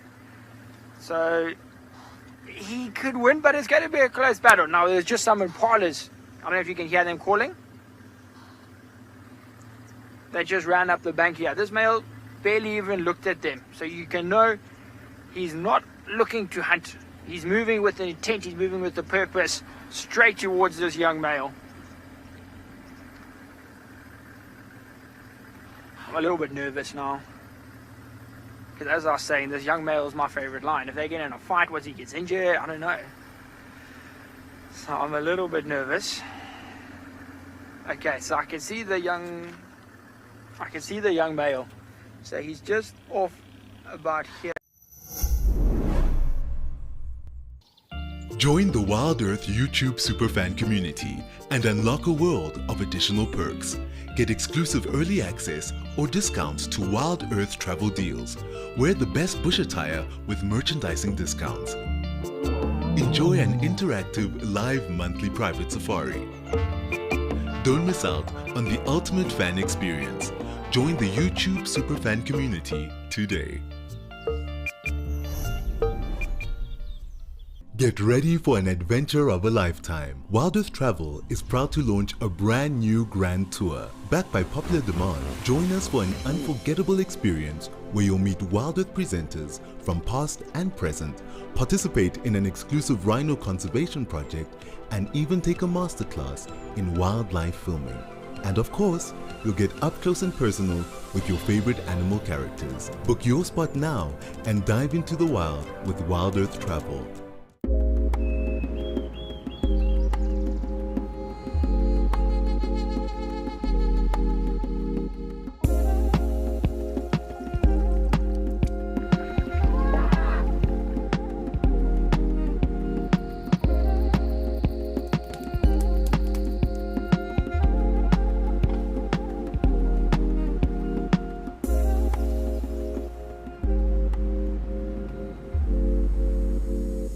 Chatting around a fire is an ancient practice that has connected humanity for centuries. and we want to keep it alive in our modern age.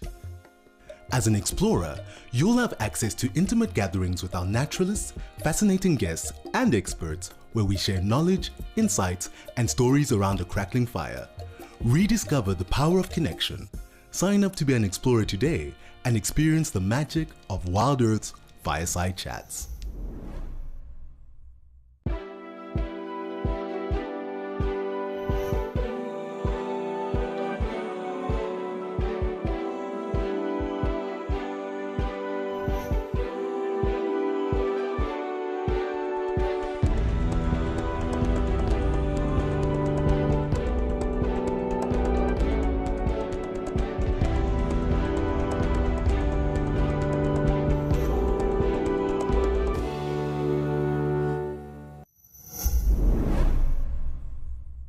Now Dan, yes, that does happen. They can kill each other. Generally it doesn't. Generally one will know, okay, I'm losing, I've lost, and it will run away. But if they keep fighting continuously, yes, they will fight to the death. They will fight to the death. Now that big male there is going up the bank. I think he's using these bushes in front of him as cover, because that young male is still lying there, and I don't think he can see this Ross male going around the bushes, and the young male is actually calling, which is not good. Oh, the young male doesn't know. He's not even looking. He's still calling.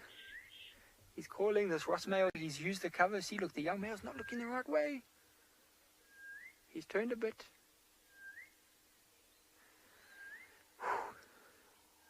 There, look, good. Lift up your head.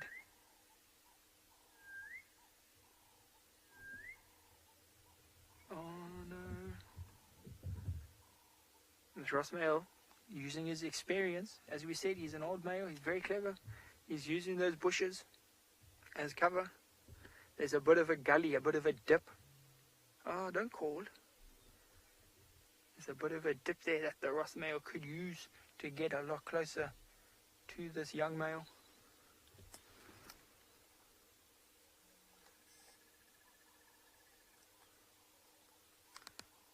I can't see the Ross male anymore.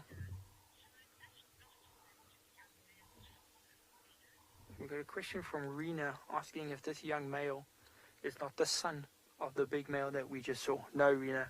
So this young male, his father got chased away more 3 years ago, maybe 2 years ago. When these Ross males came in, they chased his father away.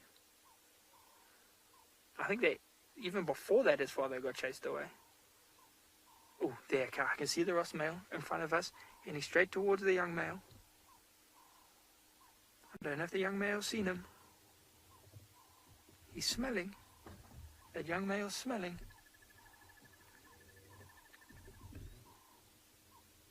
I don't think he's seen him. Oh, the Ross male's going now. He's walking. He's running. He's running. Watch. Oh, okay, good. You saw him. Oh, thank God. You saw him. Run faster.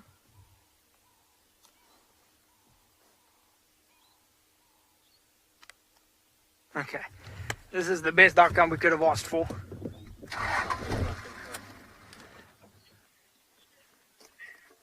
Yeah, Ross male is big, he's persistent.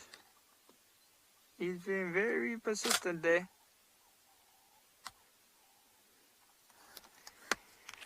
Chasing him quite far away. See, that young male's just trotting though, he's not actually running. Looks like they might go up that bank. See, now that they're out the sand. Oh, now we're going to listen.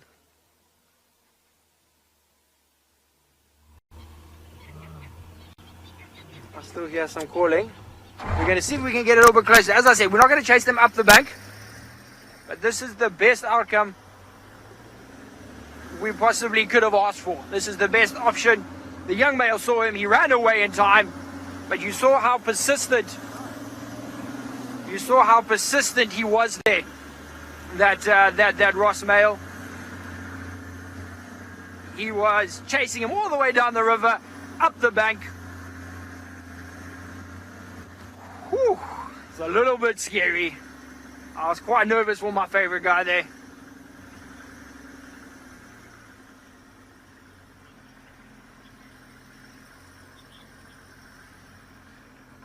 Okay, so Courtney asked the question, why was that Ross male trying to sneak around, trying to hide in the bushes, and not just running at the young male? So Courtney, he wants to fight him, he wants to catch him. And if he just ran from the river, the young male would have seen him coming from far away and just run away. Would have used a lot of energy from the bigger male unnecessarily. So this way he could get closer. His chances were much higher to potentially catch him if he snuck around. So they crossed up here somewhere. Now, can you see him? So they crossed up here. Haven't heard any fighting, any roaring, any contact, something like that. It does get quite noisy. We haven't heard it, which is good. I think what we're going to do is find a crossing and drive up and around. Actually, we're not. We're going to wait here. So you can see there's a car in front of us. They're going to go around. Let's let them go, because that male, the older male, will give up eventually. He's not going to chase him and chase him and chase him. He doesn't have the energy. So we'll see what they find. I think shortly, in a few minutes, that big Ross male is going to come back down into the river. Now he's done his job. He's chased that young male away. And he's going to come back down into the river, join up with his brother, relax again after that effort. Because even just running like that requires a lot of energy from the males. So I'm sure he's going to come back now. We're going to stay in touch with those other rangers and see if anything happens. But that was very intense. I was very, very nervous there, but it worked out perfectly for everybody. So we're going to head back to the rest of the pride. In the meantime, we're going to send you back to James.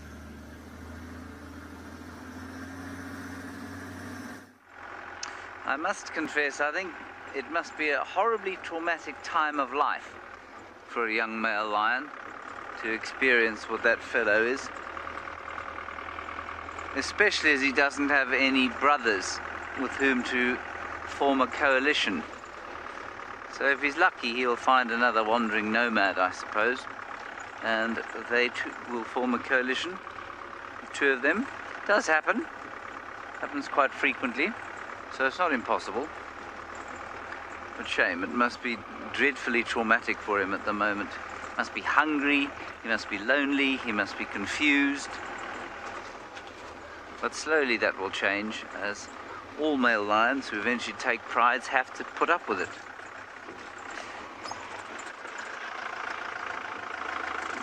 A male leopard has come past here. No, I actually don't think it's like when males go to university for the first time. That's normally by choice. Their fathers don't push them out of home, well, some do, but that's probably because they deserve it. And they go in a cohort. Human beings, elephants, they tend to go in a cohort. I mean, I guess that if he had brothers, he'd be going in a cohort, but I think it's a traumatic separation.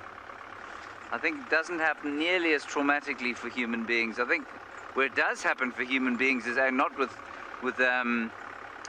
males, but with women, especially in some older, more traditional societies where there are, marriages, and many societies around the world, men stay close to home and women leave home and are cut off from, all that was familiar. And I think for them, I suppose it must be quite similar to the experience of that male lion. Anyway, male leopard tracks don't look particularly good, but they were heading in this general direction, so we'll do the same.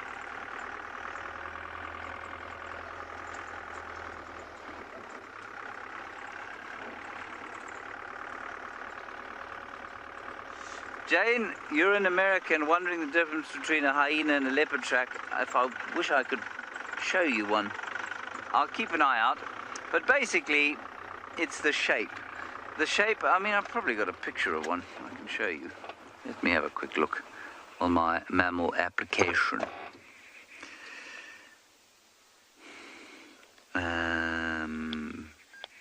Leopard.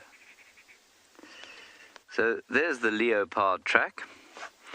And what you're looking for there is the 3 lobes on the back. So if you've got a house cat, just go and pick your house cat up, flip it over, make sure it doesn't bite you, and look at its feet, and they'll look almost identical to this with the 3 lobes at the back. And the other thing you're looking for is how exploded the track is. So the toes are away from the pad. Can you see that? There's a gap. Now I'm going to go to the hyena. See if I can type hyena. I can. There's the hyena track. Now, I mean, that's a relatively accurate representation. You will normally see the claws in the hyena track, which you won't in the cat track. But you can see the back is very clearly 2-lobed. 1 or 2-lobed. There are 2 lobes, but sometimes you only see 1. And then the toes are much more kidney-shaped. They're not round like they are in the leopard track. And quite often, especially in softer substrates, so softer sand, you'll find that it's not exploded like that. You'll find that the toes are much more pinched up against the back pad. And after a little while, I mean, it would probably take about 3 weeks of driving around a reserve like this for you to figure out that, or how, you'd figure out very quickly that they don't look similar. And in fact, when you're driving along, they are 2 of the tracks that look most distinct from each other. So, I mean, I imagine it would take probably a while for you to distinguish between a bushbuck and an impala track, or a kudu and a waterbuck track. But it wouldn't take you long at all to distinguish between a hyena and a leopard track. They really look very different when they're on the ground. And so once your eyes have got used to looking at tracks and you've seen a few different kinds, you'd pick it up very quickly. Even if it's just a partial track, cut in half.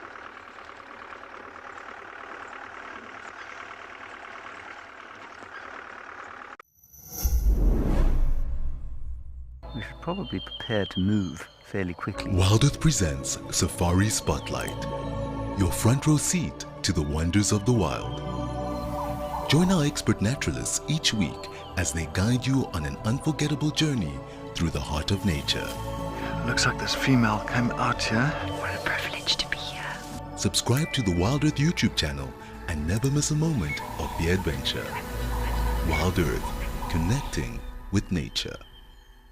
Escape to the wild heart of Africa at Chitwa Chitwa Game Lodge in the renowned Sabi Sands. Come and meet Wild Earth's favorite animal characters with an exclusive offer. Pay for 3 nights and enjoy a 4th night absolutely free. Plus, kids go for free. Ready to make your travel dreams a reality? Contact Wild Earth Travel today. Your adventure of a lifetime awaits at Chitwa Chitwa. Wild Earth Travel, where every journey is an epic adventure.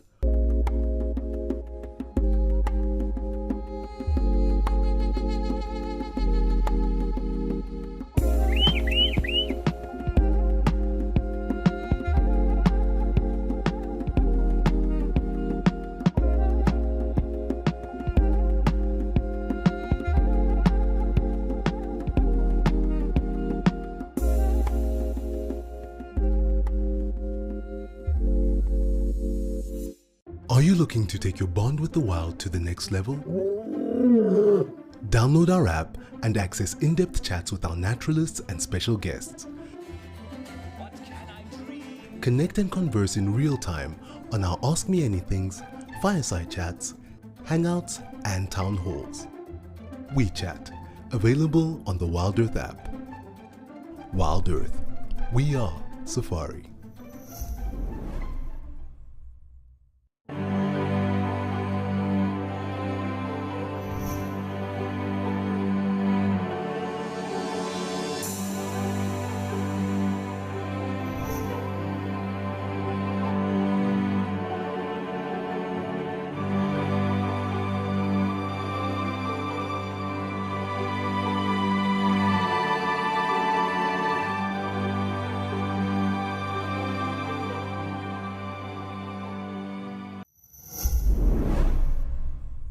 into Juma at Shibamu Road.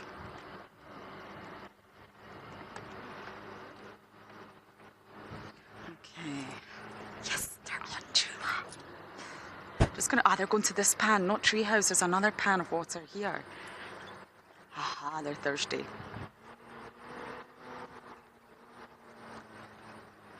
Oh, ladies. Oh, so nice to have them on our property. How is this, Owen? Is this okay with my terrible parking? Yes, they have vegetation in front of their face, don't they? Let me roll forward.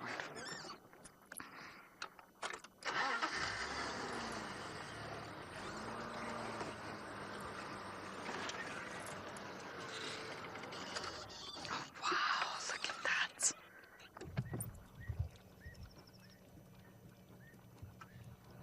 Look at them sitting so close together, lapping up the water with their dirty faces. They're going to have to do some grooming. Let's just watch them for a moment.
Such an incredible moment. I hope you all enjoyed that. We will follow them. And just an update, thank you, Michael. We have the youngest lioness here. The one that was right at the bottom of that diagram I showed you is actually Richnow's daughter and the tattered ear lioness. So the two lionesses that are here, the tattered ear and the youngest. One of them is still drinking. Can you see that?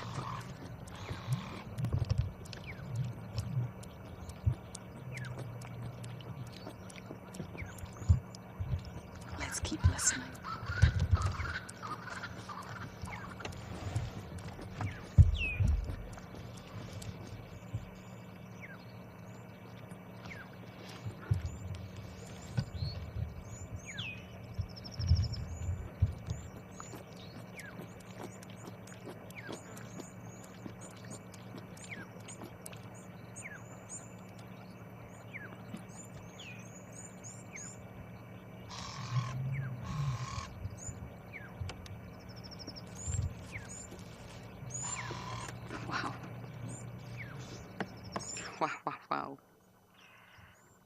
ladies are going to relax in the sun. I think I'm just going to reposition Tad's wing.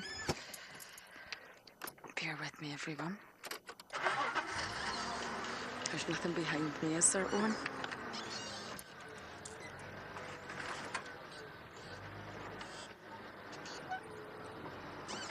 Angel, baby, generally, leopards and lions are quite meticulous groomers. So normally, hold on, how is this position? Okay, normally they will clean because one, parasites build up, flies will be attracted to their face. Immediately the flies are going to come to their face and it's going to irritate them. And also the smell. They don't really want to smell. Leopards are far more meticulous about their grooming than lions are.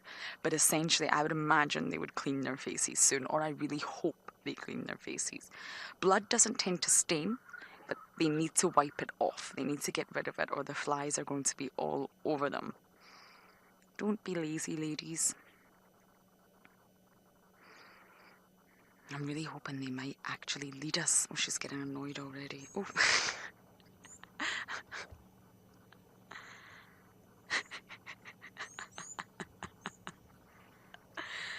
She's trying to catch flies, everyone.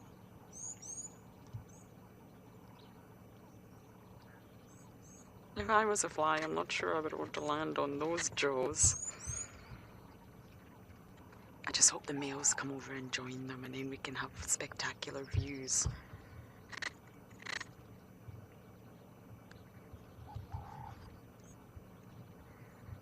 Everyone, I am so happy right now. I've been waiting, and everyone's been waiting. James too, to show you this pride. I feel very bad for teasing James this morning. I was just joking. I had no idea we would find the lions.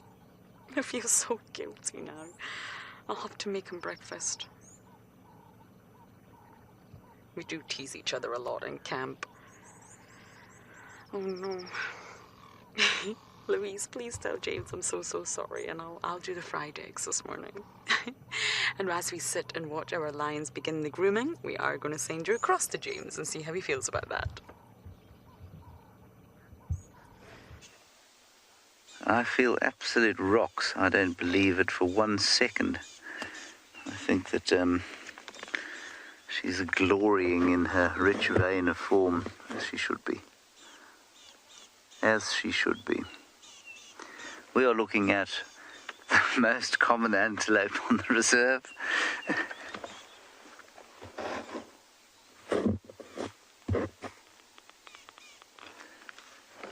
And mercifully, he is standing still for us. There is a rattling testicular shouting at him to move away, to not be fooled into allowing us an actual mammal sighting.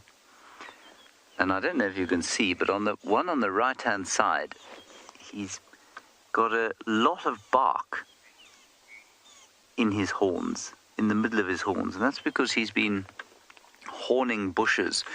And part of this ridiculous pageant that is the impala rut is the extensive horning of bushes, apparently to either intimidate or leave a scent and somehow mark territory, but it is slightly ridiculous, I must confess. There we go, they've almost all disappeared. No, the one at the back you've still got there.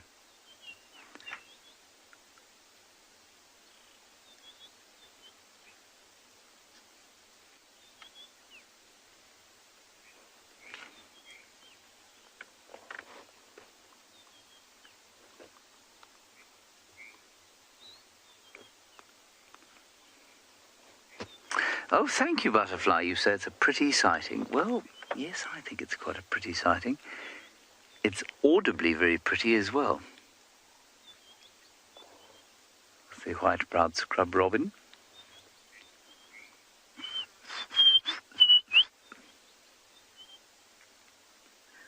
There's even a broad-bordered grass yellow butterfly flitting amongst the grasses. Not sure if you'll get that, David. Can you see it?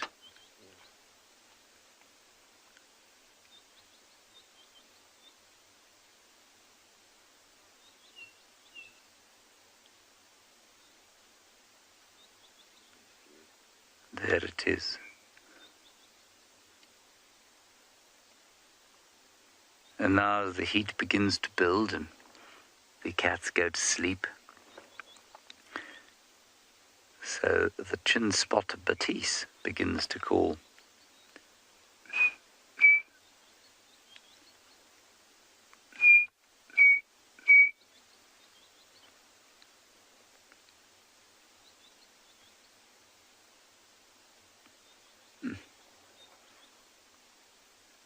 It really is quite remarkable how peaceful it is.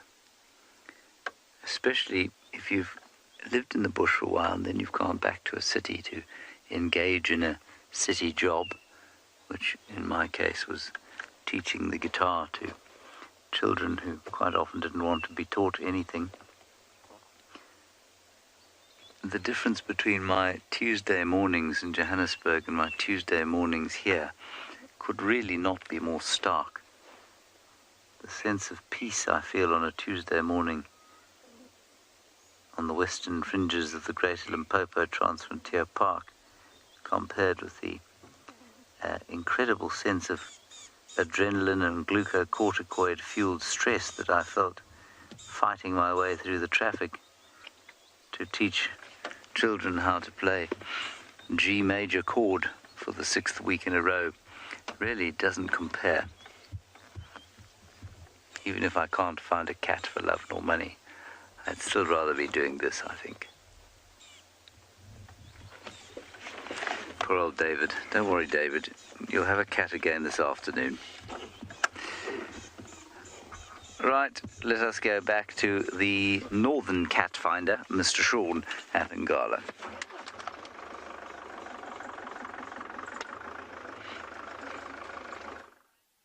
So these lions now. So what happened? The young male and the male, they headed up the bank. The other rangers went there. Nothing happened. They were just sort of having a stare off. And now that one Ross male is on his way back here. Since then, we have now joined up with the rest of the pride. So all of them are here. There are 13 lions here. And now they look like they're moving. So you can see them all spread out along here. Now they're getting up. Sun's coming out again. And they're moving. So we've just gone and parked over here. And we're going to wait. See where they go. See what they decide to do. Apparently that other Ross male is on his way here to come and join up with the others. His brother came back quite a while ago. He wasn't too interested in the fight, which is good.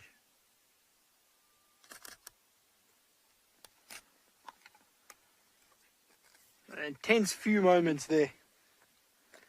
Tense few moments. These ones all seem pretty relaxed now though. So I checked, we got all 4 of the females that we're supposed to have. And it's just the young one back at her den somewhere. Look at this little one. So this is one of the younger ones. This is the youngest female. Now she's the sister of the young white female.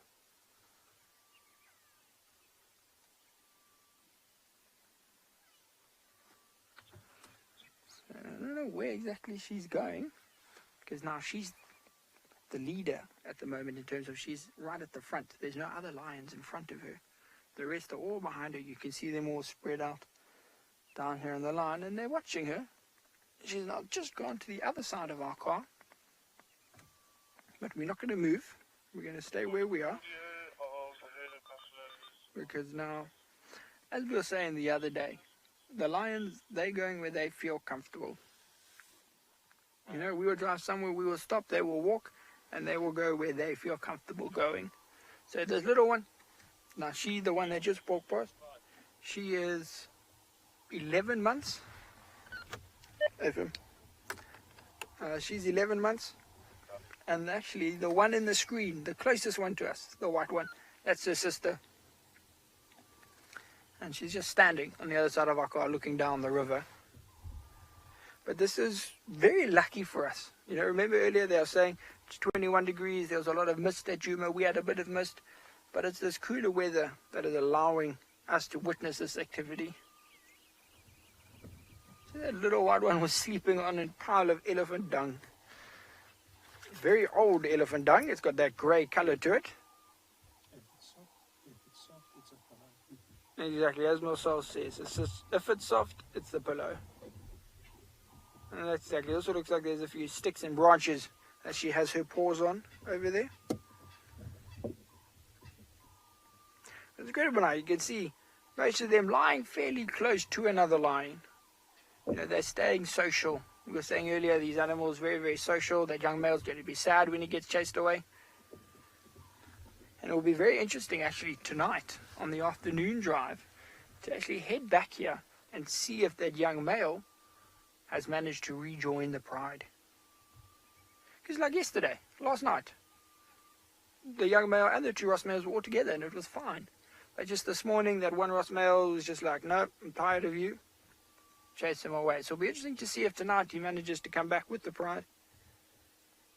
I don't think they're going to be here. They're going to get up and they're going to move. You can see them. They're breathing quite heavily. Look at the lioness in the front. Open mouth. She's panting a bit. She's getting hot. She's getting hot. They're just sitting here in the open. I think relatively soon they're going to get up and maybe head into some shade. Hopefully walk further down the river.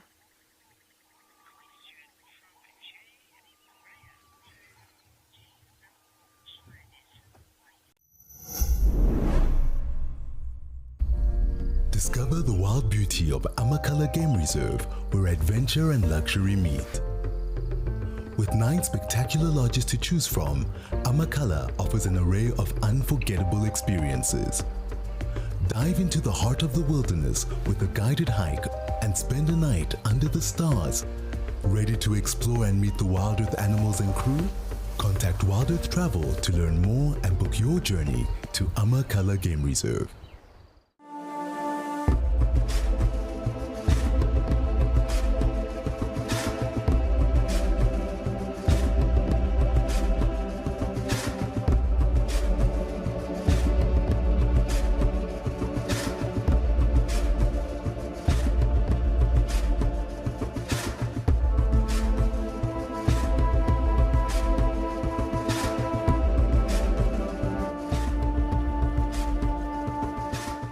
Thank you for joining us and have a fantastic morning. Did you miss all that?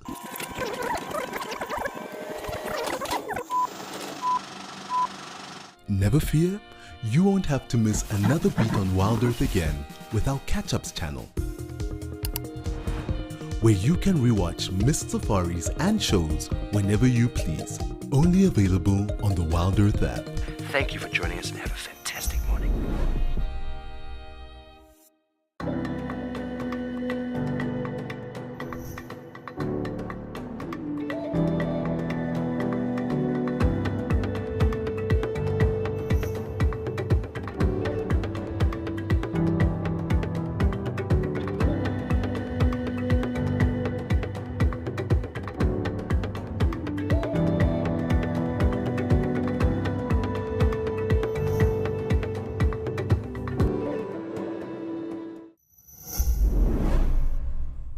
About 4, 5, 6 months they stop. So they start weaning off already at 2.5 months.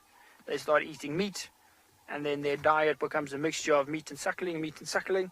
Then as they get older, they will eventually just wean off. So now they're all eating meat, they're all moving with the pride, so there's no one suckling at the moment that we can see here.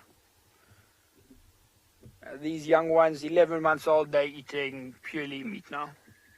The mothers have stopped producing the milk.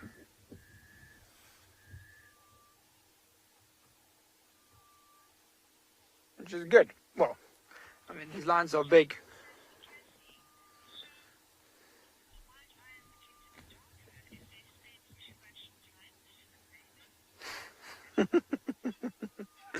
So we got a question from Sassy Cassie. Sassy Cassie wants to know if these white lions will get darker if they spend more time sunbathing. Sassy Cassie, they will not get darker if they suntan. If they roll around in dead buffalo juice, they will get darker. But sitting in the sun will not make them darker. It's not like, you know, for people where you can just sit in the sun and your skin gets darker.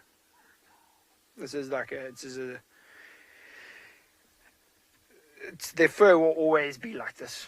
You know, they have those darker pigments as we saw behind the ear on the tail. They have those darker patches.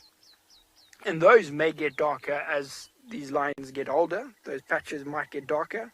But the rest of their fur will stay this white color.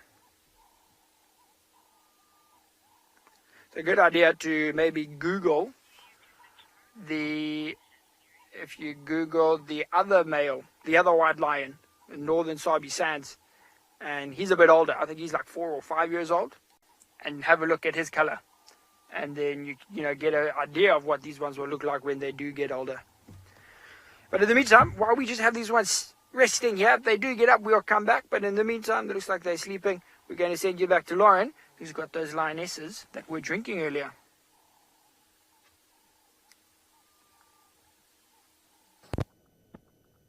We're actually doing a big loop. You don't have to bear with us. They went up the termite mound. Just looking at it, it was perfect.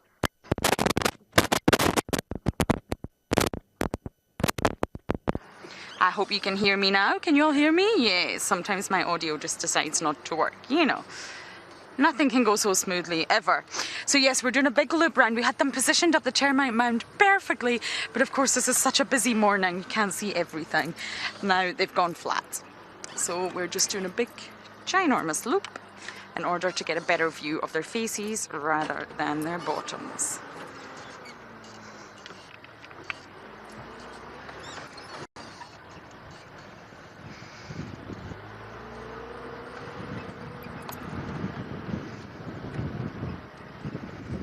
I'm not sure we're actually going to get a look at any of their faces.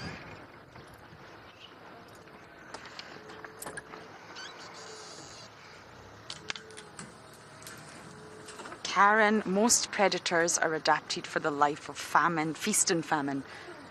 They don't always have guaranteed food. I'll just go here and we can get this lady. Hello, fatty. You are full. This is a normal lifestyle for a predator. So sometimes they go days with nothing, and in other times they will have food everywhere. And of course they gorge themselves. Look at that tummy. That is a full belly. Same with leopards. Dogs and cheetah don't tend to do it so much because they need to rely on running. But essentially it's a life of feast or famine, and they're used to it. So lions, of course, can eat and eat. And eat, I think it's 20%, up to 20% of their own body weight. And that's how much they can eat in one sitting.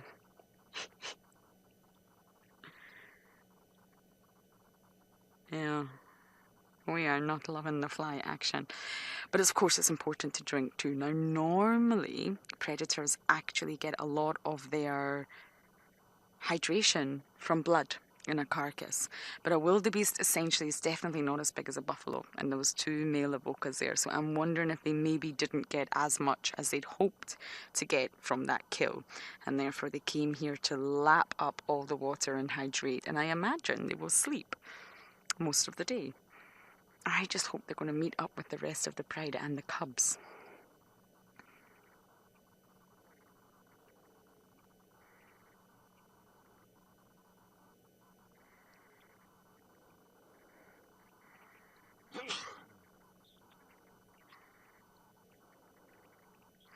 Look, you are 7 years old from Zimbabwe.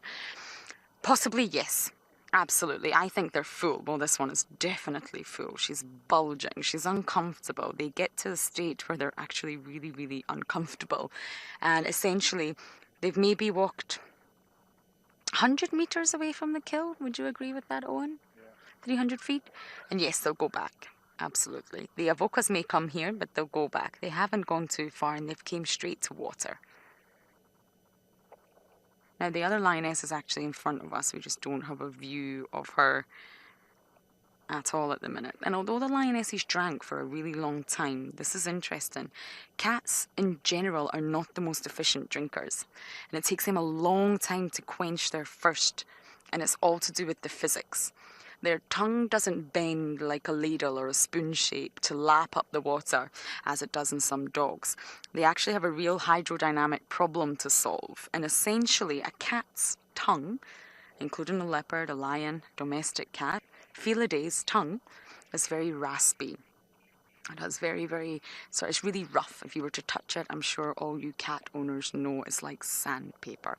And essentially this is very, very useful in grooming. And it's also very useful when they're licking meat, especially your top predators. But at the very, very tip of the tongue, I'll show you a photo in a moment. I need to find it first. The very, very tip is completely smooth. It's not rough at all. And this is to assist with drinking, because otherwise how on earth would they be able to get all that water into their mouth at one time? So the special little spines on their tongue are actually hollow, and they're called filiform papillae. That's the sort of proper name, but essentially they're just little spines on the fur.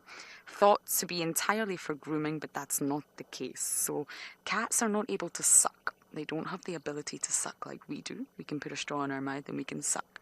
We can also put a can of Coca-Cola to our mouth and suck. Cats really, really can't do it. So they have to have a special mechanism to get water from a water body like this one against gravity and into their mouths. And essentially what they do is they lap so fast, their tongue darts in and out so fast that the human eye can't really follow what's going on. You would need a camera in slow-mo. And they extend their tongue straight down, vertical. They don't bend it like a spoon. And just at the very, very end of the tongue where it's smooth, they're going to curl it backwards, not forwards in the shape of a spoon, but backwards. And then they're going to dart their tongue back in as quickly as possible. And the reason they do that is to overcome gravity. So the water essentially sticks on all these spines, and they're defying gravity by moving their tongue so fast that they're essentially getting water into their mouth, and it's not much. Domestic cats are said to get around 0.1 milliliter of liquid per lap. That's a domestic cat. Obviously a lion is going to have a much bigger tongue, but essentially they're said to do around 4 laps per second, domestic cats. So if you do that mathematics, which I am not great at, essentially a domestic cat is going to get about 24 mils a minute. And that's about 5 teaspoons. That's not that much water, everyone. Really, for lapping your tongue, darting it in and out of your mouth 4 times a second, you're only getting 5 small teaspoons of water in a minute. And that's why they lap for so long. So essentially, cats are better at physics than dogs are. Dogs just curl their tongue forward like a spoon. And we once watched Purple Eye drink at Galagopan, and we counted. I was with guests from Legend Safaris, and we counted, and I'll never forget this number. She darted her tongue in and out of the water 682 times in one sitting. So although you asked how can they hold that much water in their tummies after eating, it's a great question, because essentially they're not getting that much water, if that makes sense. They've got to drink and drink and lap and lap and lap. If you look at a cat, you'll see a lot of the water falls back off the tongue. So they have hydrodynamic issues, and they've got to really defy gravity to get the water into their mouth, and it's minimal amounts. So essentially they need to lap that tongue and drink for a very long time. Isn't that fascinating?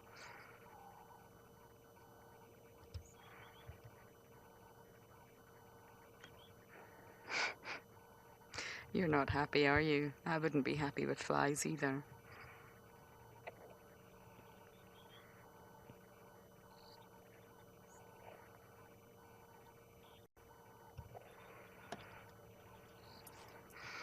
Chris, I don't actually know where the pride are, but essentially lions can find one another by scent, and they can also find one another by communication vocally. They contact call, and I think possibly Sean's lions were doing it earlier. It's the most beautiful sound. It's soft, and a lioness is very soft and short, but they're contacting to one another, and they wait for a response.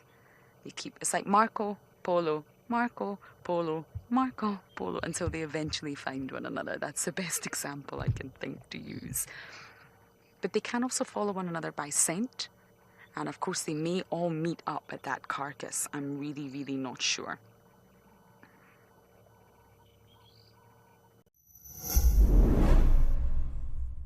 Discover the untouched wilderness of Botswana at Mashatu Game Reserve, now offering free flights from Johannesburg. Book 3 nights and enjoy an extra night for free. Experience a starlit night at the exclusive Lala Limpopo Sleepout Hide next to the Mashatu Waterhole, previously known as Pete's Pond. Contact Wild Earth Travel today for a unique itinerary which includes Mashatu, the land of giants. Wild Earth Travel, where every journey is an epic adventure.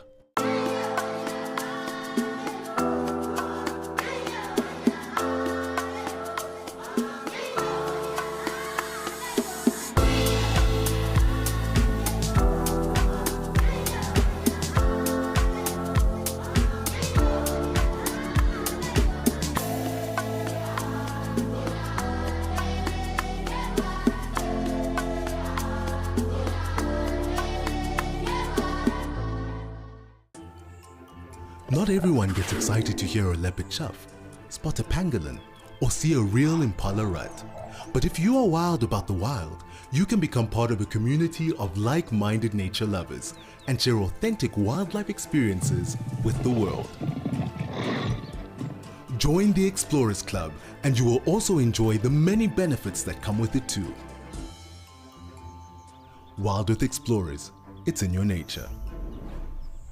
Fancy playing safari snaps? Or showing off your photo skills in fun competitions? How about sneak peeks of our brand new camera spots and live chats with fellow Africam fans? Well, Africam All Access has got your back. Just head to Africam's YouTube channel, hit the join button and select Africam All Access. You'll unlock Africam premium website perks and all the VIP benefits of our YouTube memberships.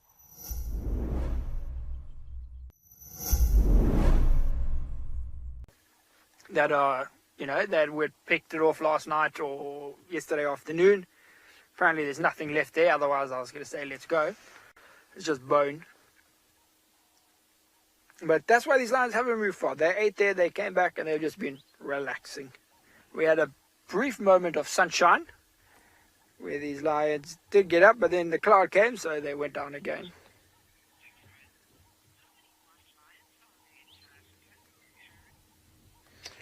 A question from Karen, I think, Karen, wanting to know how many wild lions there are in South Africa. Karen, I don't actually know. I know in the wild, like these two that we have here, sort of in the wild, natural, like we have, there are 3. But I think across South Africa, there are quite a number of them. There's another lodge, I don't know if you heard me saying, but another lodge I used to go to growing up, which is about 3 hours from Cape Town, called Sanborna. They have wild lions there. They were introduced into the area. Their parents were from, I don't know, zoos or captive areas that they then sort of wilded. And they got wild lions. And so there's quite a number in lion parks and things like that of wild lions. The exact figure, though, Karen, I'm not sure. I'm not sure. Not very many, but you'd have to possibly Google that, or I'll Google it this afternoon.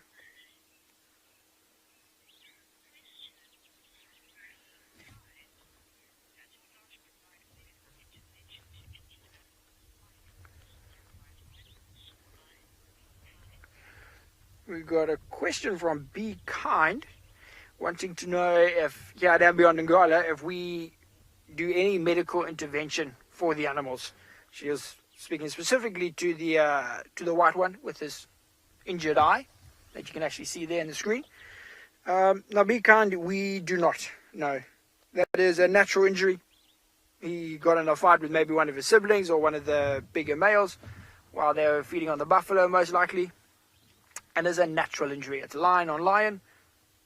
It is what it is. You know, as I was saying, when we saw that Ross male heading towards that young male, if they had actually got physical and there was a proper confrontation and that young male would have got injured, either of them could have got badly injured, we don't do anything. You just sit and you watch. You got to detach yourself emotionally from a situation like that and just actually watch what's happening.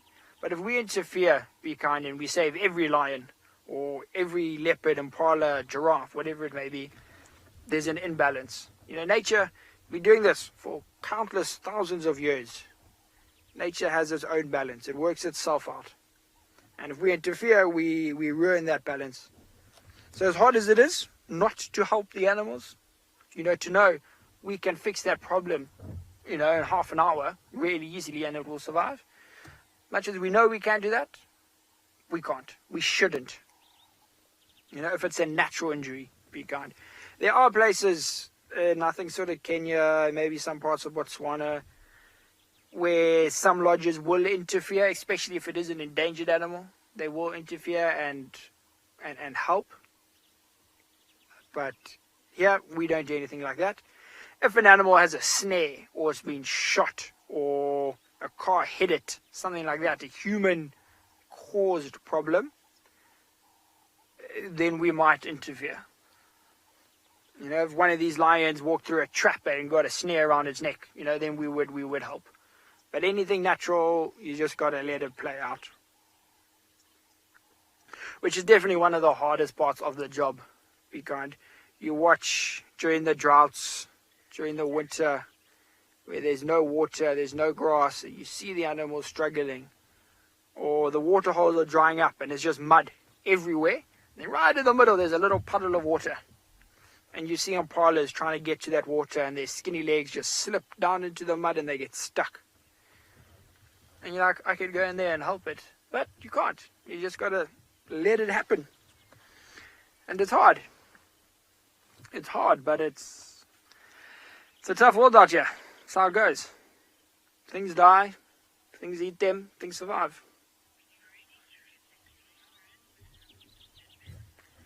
And that's how it goes. But you can see these ones are sleeping. We're actually going to leave them. We see what else we can find. In the meantime, sounds like Lauren has found one of the dominant male lions on Djuma.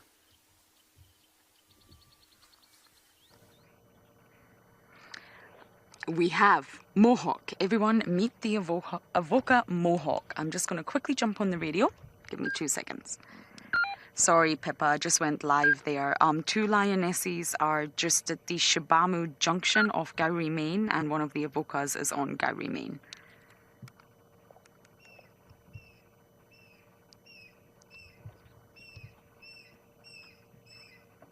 I hope she copied that. So yes, this is one of our Avocas. We call him Mohawk because, well, he looks like he's got a mohawk. He's also got slightly crazy eyes. He's a rebel of them all. And Blondie must still be in there at this wildebeest. But yes, he's a epic male lion, and he's right on the southern boundary now, so we can view him. Now, we've just heard there's 4 lionesses from the pride up this way, so we just want to give you a view of our male here, and then we're going to race and see if we can catch up with the rest of the pride. I haven't actually heard any news on cubs, but we're going to try and see if we can catch up with the rest of the females. Pippa, come in for Lauren.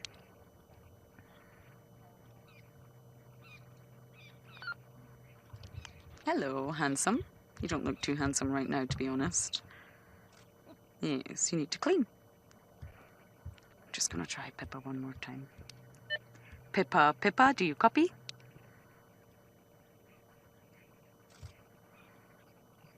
Okay. I'm very happy, Lauren, not to worry, I don't think. Copy. Thank you. Okay, there we go.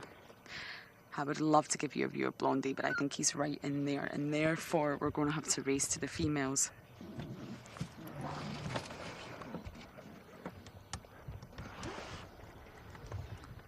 Hi, Mohawk. Cross into Djuma. He's crossing into Djuma.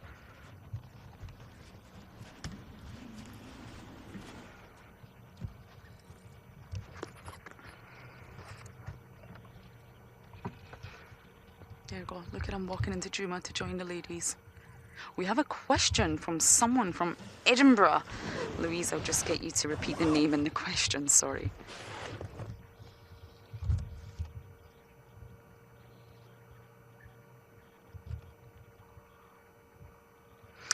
Lewis, you're from Edinburgh, my hometown, and you're 6 years old, and you're asking, do male lions protect female lions from leopards?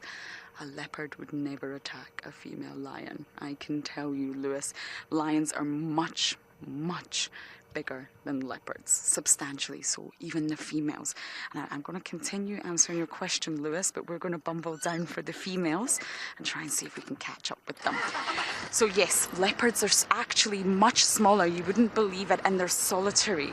Leopards have got to keep themselves safe. If they risk an injury, Lewis, then they're never going to be able to survive out here. They've only got themselves. They don't have a pride, they don't have a coalition, and therefore you would really never ever see a male leopard going for a female lioness. That would not happen.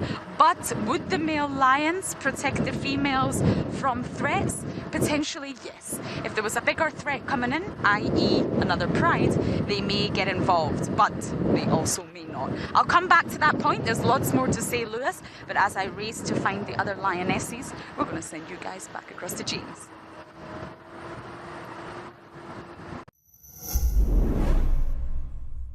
We are thrilled to announce our new exclusive feature for YouTube members and explorers. Join us live every Tuesday for our sunrise and sunset safaris. Experience Tawny Tuesday like never before with up-close encounters and breathtaking moments. Don't miss out. Become a YouTube member or explorer today and immerse yourself in the heart of the bush. See you Tuesday.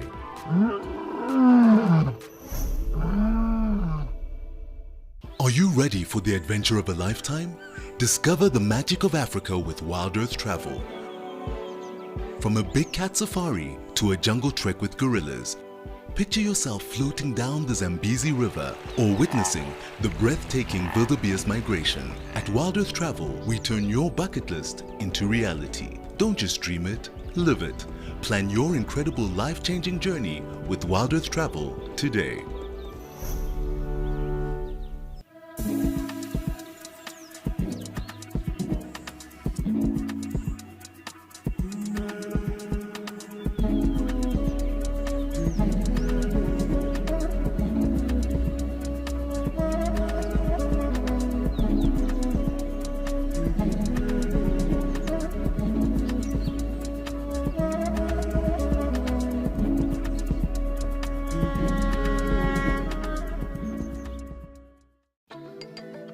Do you sometimes imagine what Wild Earth would be like without adverts? A chance to properly immerse yourself in nature without any interruptions.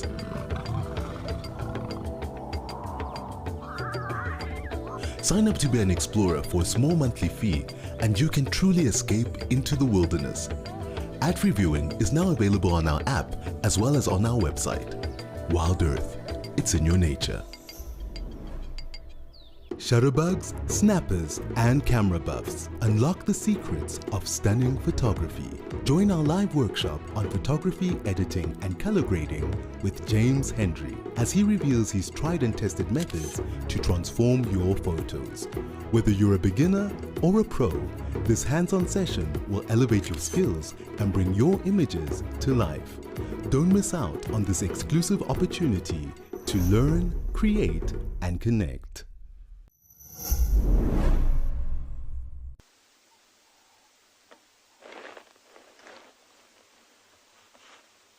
And they are just quietly foraging in amongst the grass, which has been cut, of course, because this is a firebreak area.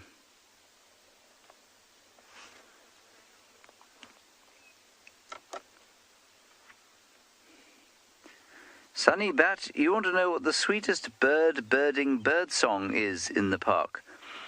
Well, there are a few.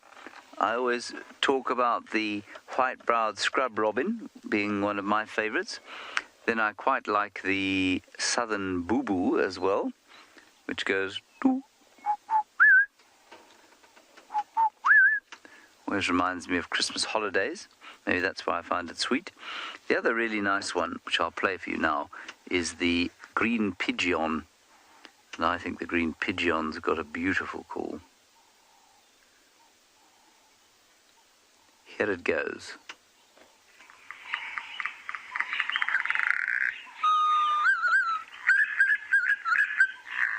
It sounds a little bit like Tarzan.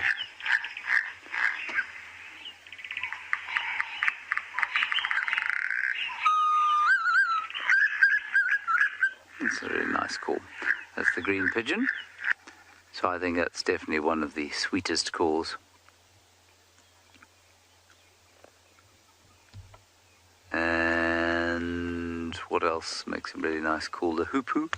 Whoop whoop. Whoop whoop. And then the grey heron's also got a beautiful call, and I'll make it. It goes like this. Which, I mean, I think is quite a sweet call. If you like, perhaps you're a sort of metalhead, that might be the sweetest call for you.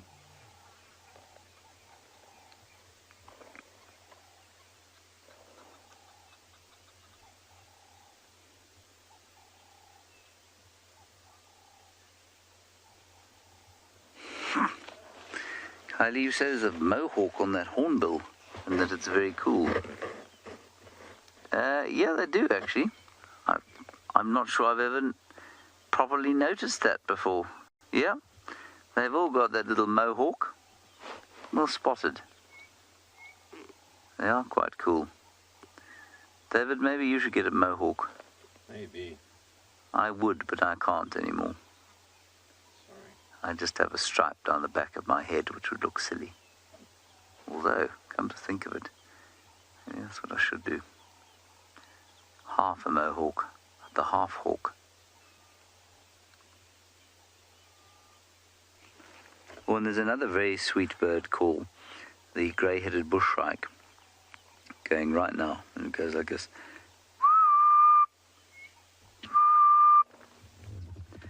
And the only reason that it's possibly not on my list of the sweetest things is that it's quite an angry, predatory bird, shrike, and it will basically take anything that's smaller than it. That's fair enough for the bird, but it kind of lessens the sweetness, if you like, of its call. And Louise just saying the orange-breasted bushshrike is nice. Yes, it is.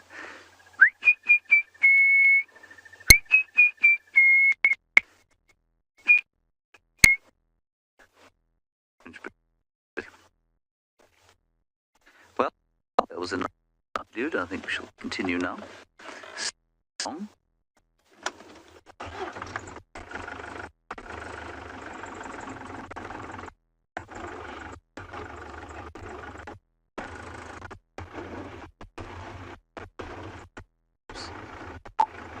Apparently, our signal is not great. We're now going to the morning's incredible highlight.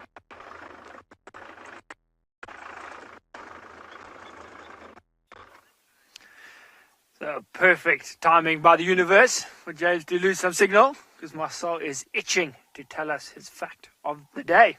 Marcel? Thanks. So my fact for today is the largest musical instrument to be constructed by men, or by mankind, is the Boardwalk Hall Auditorium organ at 33,112 pipes. This organ was constructed by the Midmer-Losh Organ Company, but it's not the largest fully functional pipe organ. That would go to the Wanamaker Grand Court organ in Macy's department store in New York. And that's got 28,750 pipes that are 100% functioning, and they even do concerts over Christmas time. And that was built by the W.W. Kimball Organ Company. Yeah. Very cool. So for all of you musicians out there, there's a great fact. What surprises me or impresses me is the fact that Marcel just says these things out of his head. Like, he doesn't read, he doesn't research, he doesn't sit in his phone and tell you from his phone. He just stands and he's like, this, and this. It's quite impressive, sometimes better than the fact even. I don't know much about organs. I've seen them on Pirates of the Caribbean. The one guy has an organ. That's as much as I know. But what we're doing, driving down the river, having a look, seeing if we can find signs of anything else. Apparently there are tracks of a herd of buffalo moving up and down this area. Some of the rangers are having a look there, seeing if they can find them. We are just having a look. There's a little water hole. I don't know if you can see over my head yet. Off to the right over there is a bit of water.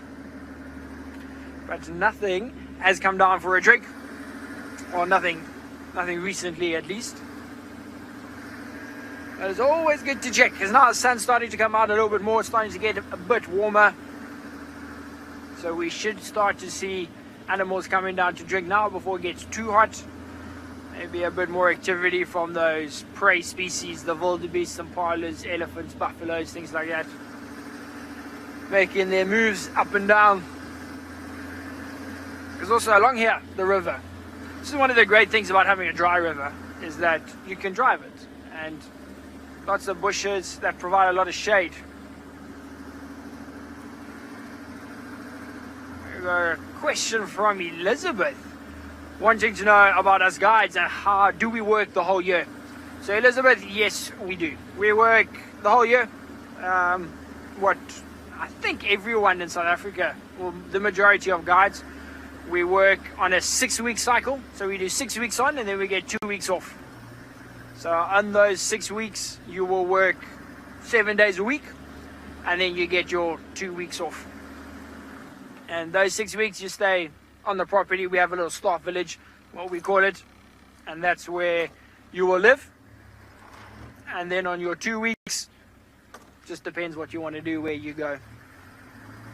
Because anything shorter, you know, we're so remote, Elizabeth, that you know, you come out here, you can't come here for a week. You know, if I worked Monday to Friday and had the weekends off, it would be a bit silly. You know, it takes me a day to get to Joburg. So working 6 weeks, you here, you move in, you do your stint, and then you get a lot of time off. 2 weeks is fairly long. You need to travel somewhere, visit loved ones, girlfriends, boyfriends, families, things like that. You have the time. It's hard. 6 weeks is a long time, but it's doing this.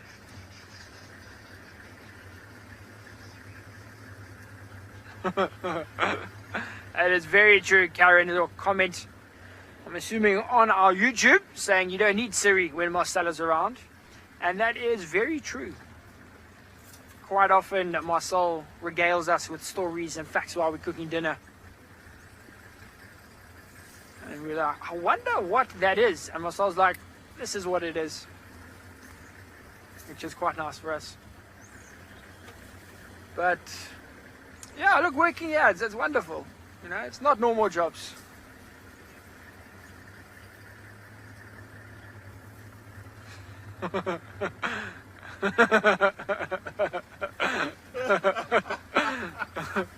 So we're just laughing. There's another comment apparently from Luke. I'm assuming he's in the States. He wants to know if he can reprogram his Alexa Google thing to respond to, you know, hello Marcel. Luke, if you do manage to do that, please let us know. I would like to see a video of that. I'm sure Marcel will throw it up on his Instagram. But you can see we're sticking again now to these thick areas, more trees, more shade, more cover.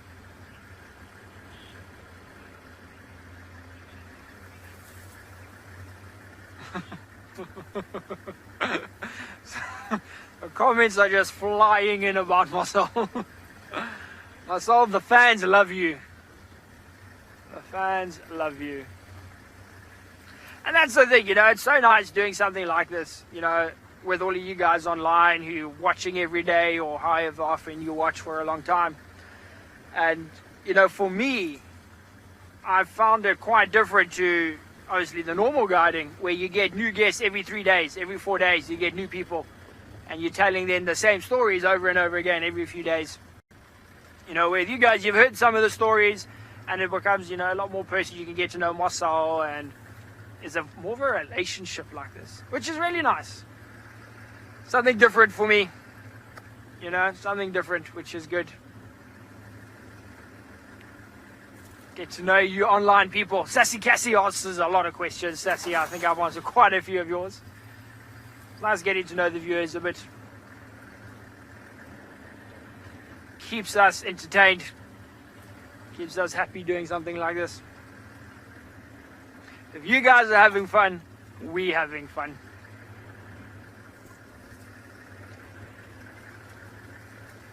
It looks like the animals are going to bed.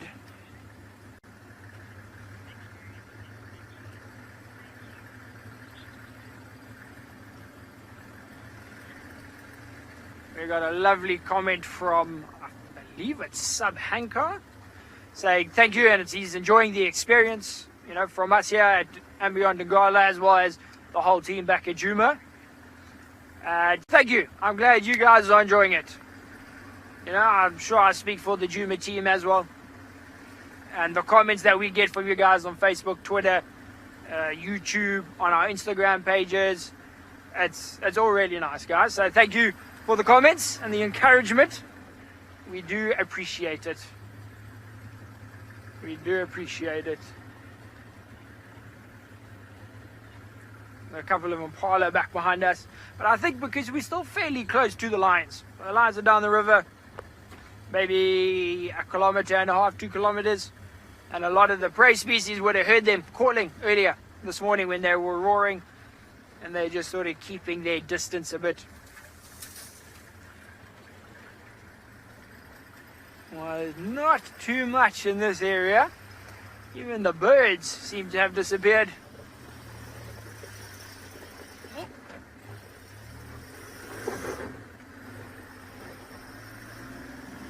Almost didn't make it up the hill. But we're going to go past another water hole and see maybe there's some warthogs, something coming down there. Oh, okay, very interesting. Sounds like James has found a nice reptile. So we're going to send you back outside while we carry on driving.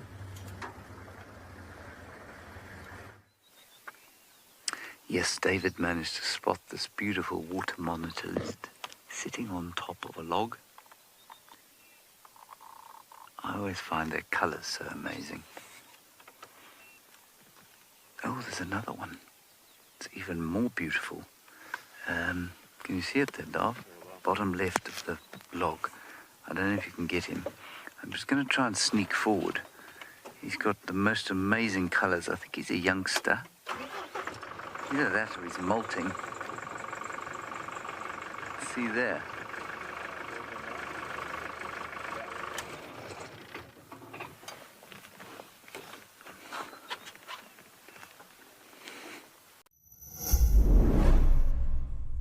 Embark on a wild adventure unlike any other. Join our membership program for an ad-free journey through the heart of Southern Africa. Witness the majesty of wilderness uninterrupted by pesky adverts or annoying intrusions. With our ad-free membership program, you can avoid missing any of the important moments and unlock all sorts of other perks. Subscribe now for an ad-free experience across our entire channel. Immerse yourself in the wonders of the wild and stay permanently connected with nature. Get ready for an adventure of a lifetime. Wild Earth Travel is proud to launch a brand new grand tour. Backed by popular demand, join us for an unforgettable experience where you'll meet Wild Earth presenters from past and present, participate in an exclusive rhino conservation project, and even take a masterclass in wildlife filming. And of course, you'll get up close and personal with your favorite animal characters. Book your spot now and dive into the wild with Wild Earth Travel.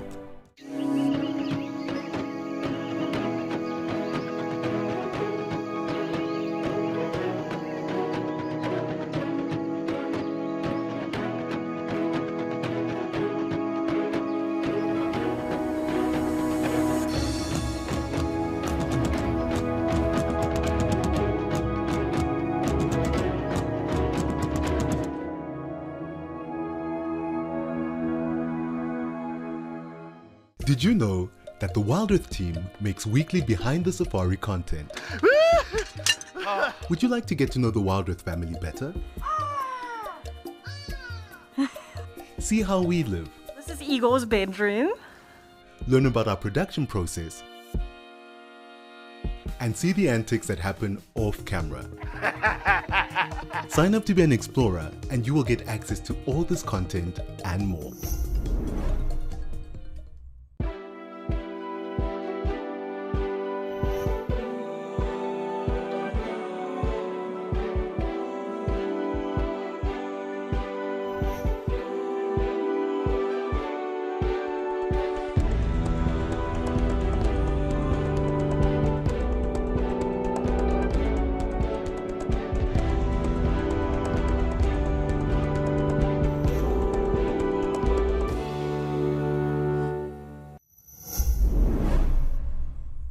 They are not dark tranquility. That's why I said it's not like they can lose their tails. So no, I don't think they can. Oh, I know they can't drop their tails and grow them back again. So I think the tail is that long because it is a weapon.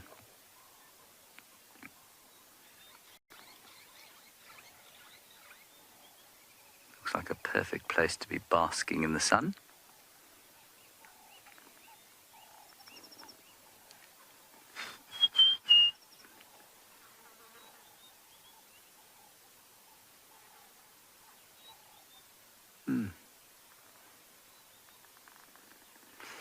There's nothing more than a lion. There's nothing more that a lion likes to do than bask in the sun on a cool day.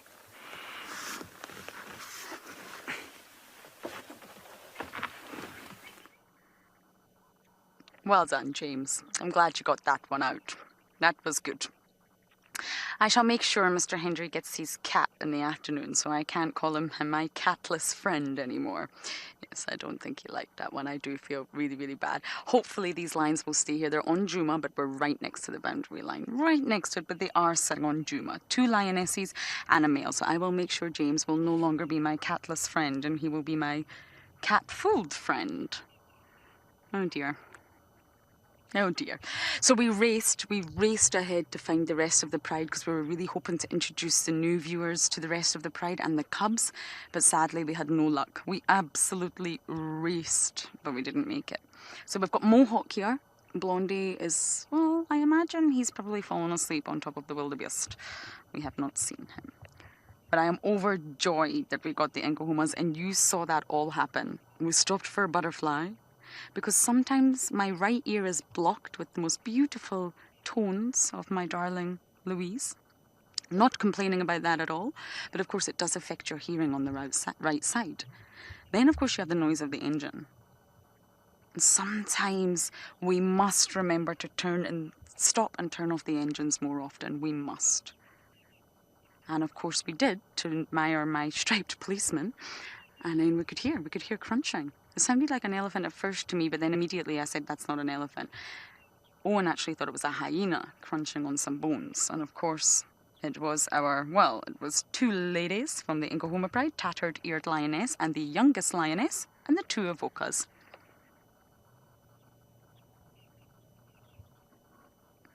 Sassy Cassie, good to hear from you. I hope your cat is well. Give it a hug from me. I really do not know how many pounds a lion can gain in one day, but I think it's a lot. I really, really think they can eat almost 20% of their body weight. Their stomachs are designed in such a way to really, really stretch. So I do not know how many pounds or kilograms they can put on, but it's a lot. And they're not entirely full. The 2 ones that are sleeping are actually, I've seen them a lot fuller than this. It was just a wildebeest. I have seen them eat far more than what they ate this morning, and they're not. Mohawk is so needy. He is such a needy lion. He always has to be next to the females or cuddling Blondie. He's not an independent wee sausage. Is that an injury on his hip, Owen? Can we just go close to his back left hip quickly? Yes, it is. Ouchie. Mohawk, you look after yourself. Oh, everyone, what a drive. It has been action-packed from start to finish. Well, at least from Sean and I. Oh, I'm only joking. It's been an absolute pleasure having you all on board, and we really hope that you'll join us again this afternoon and that we shall have our Nkuhumas. Have a great day.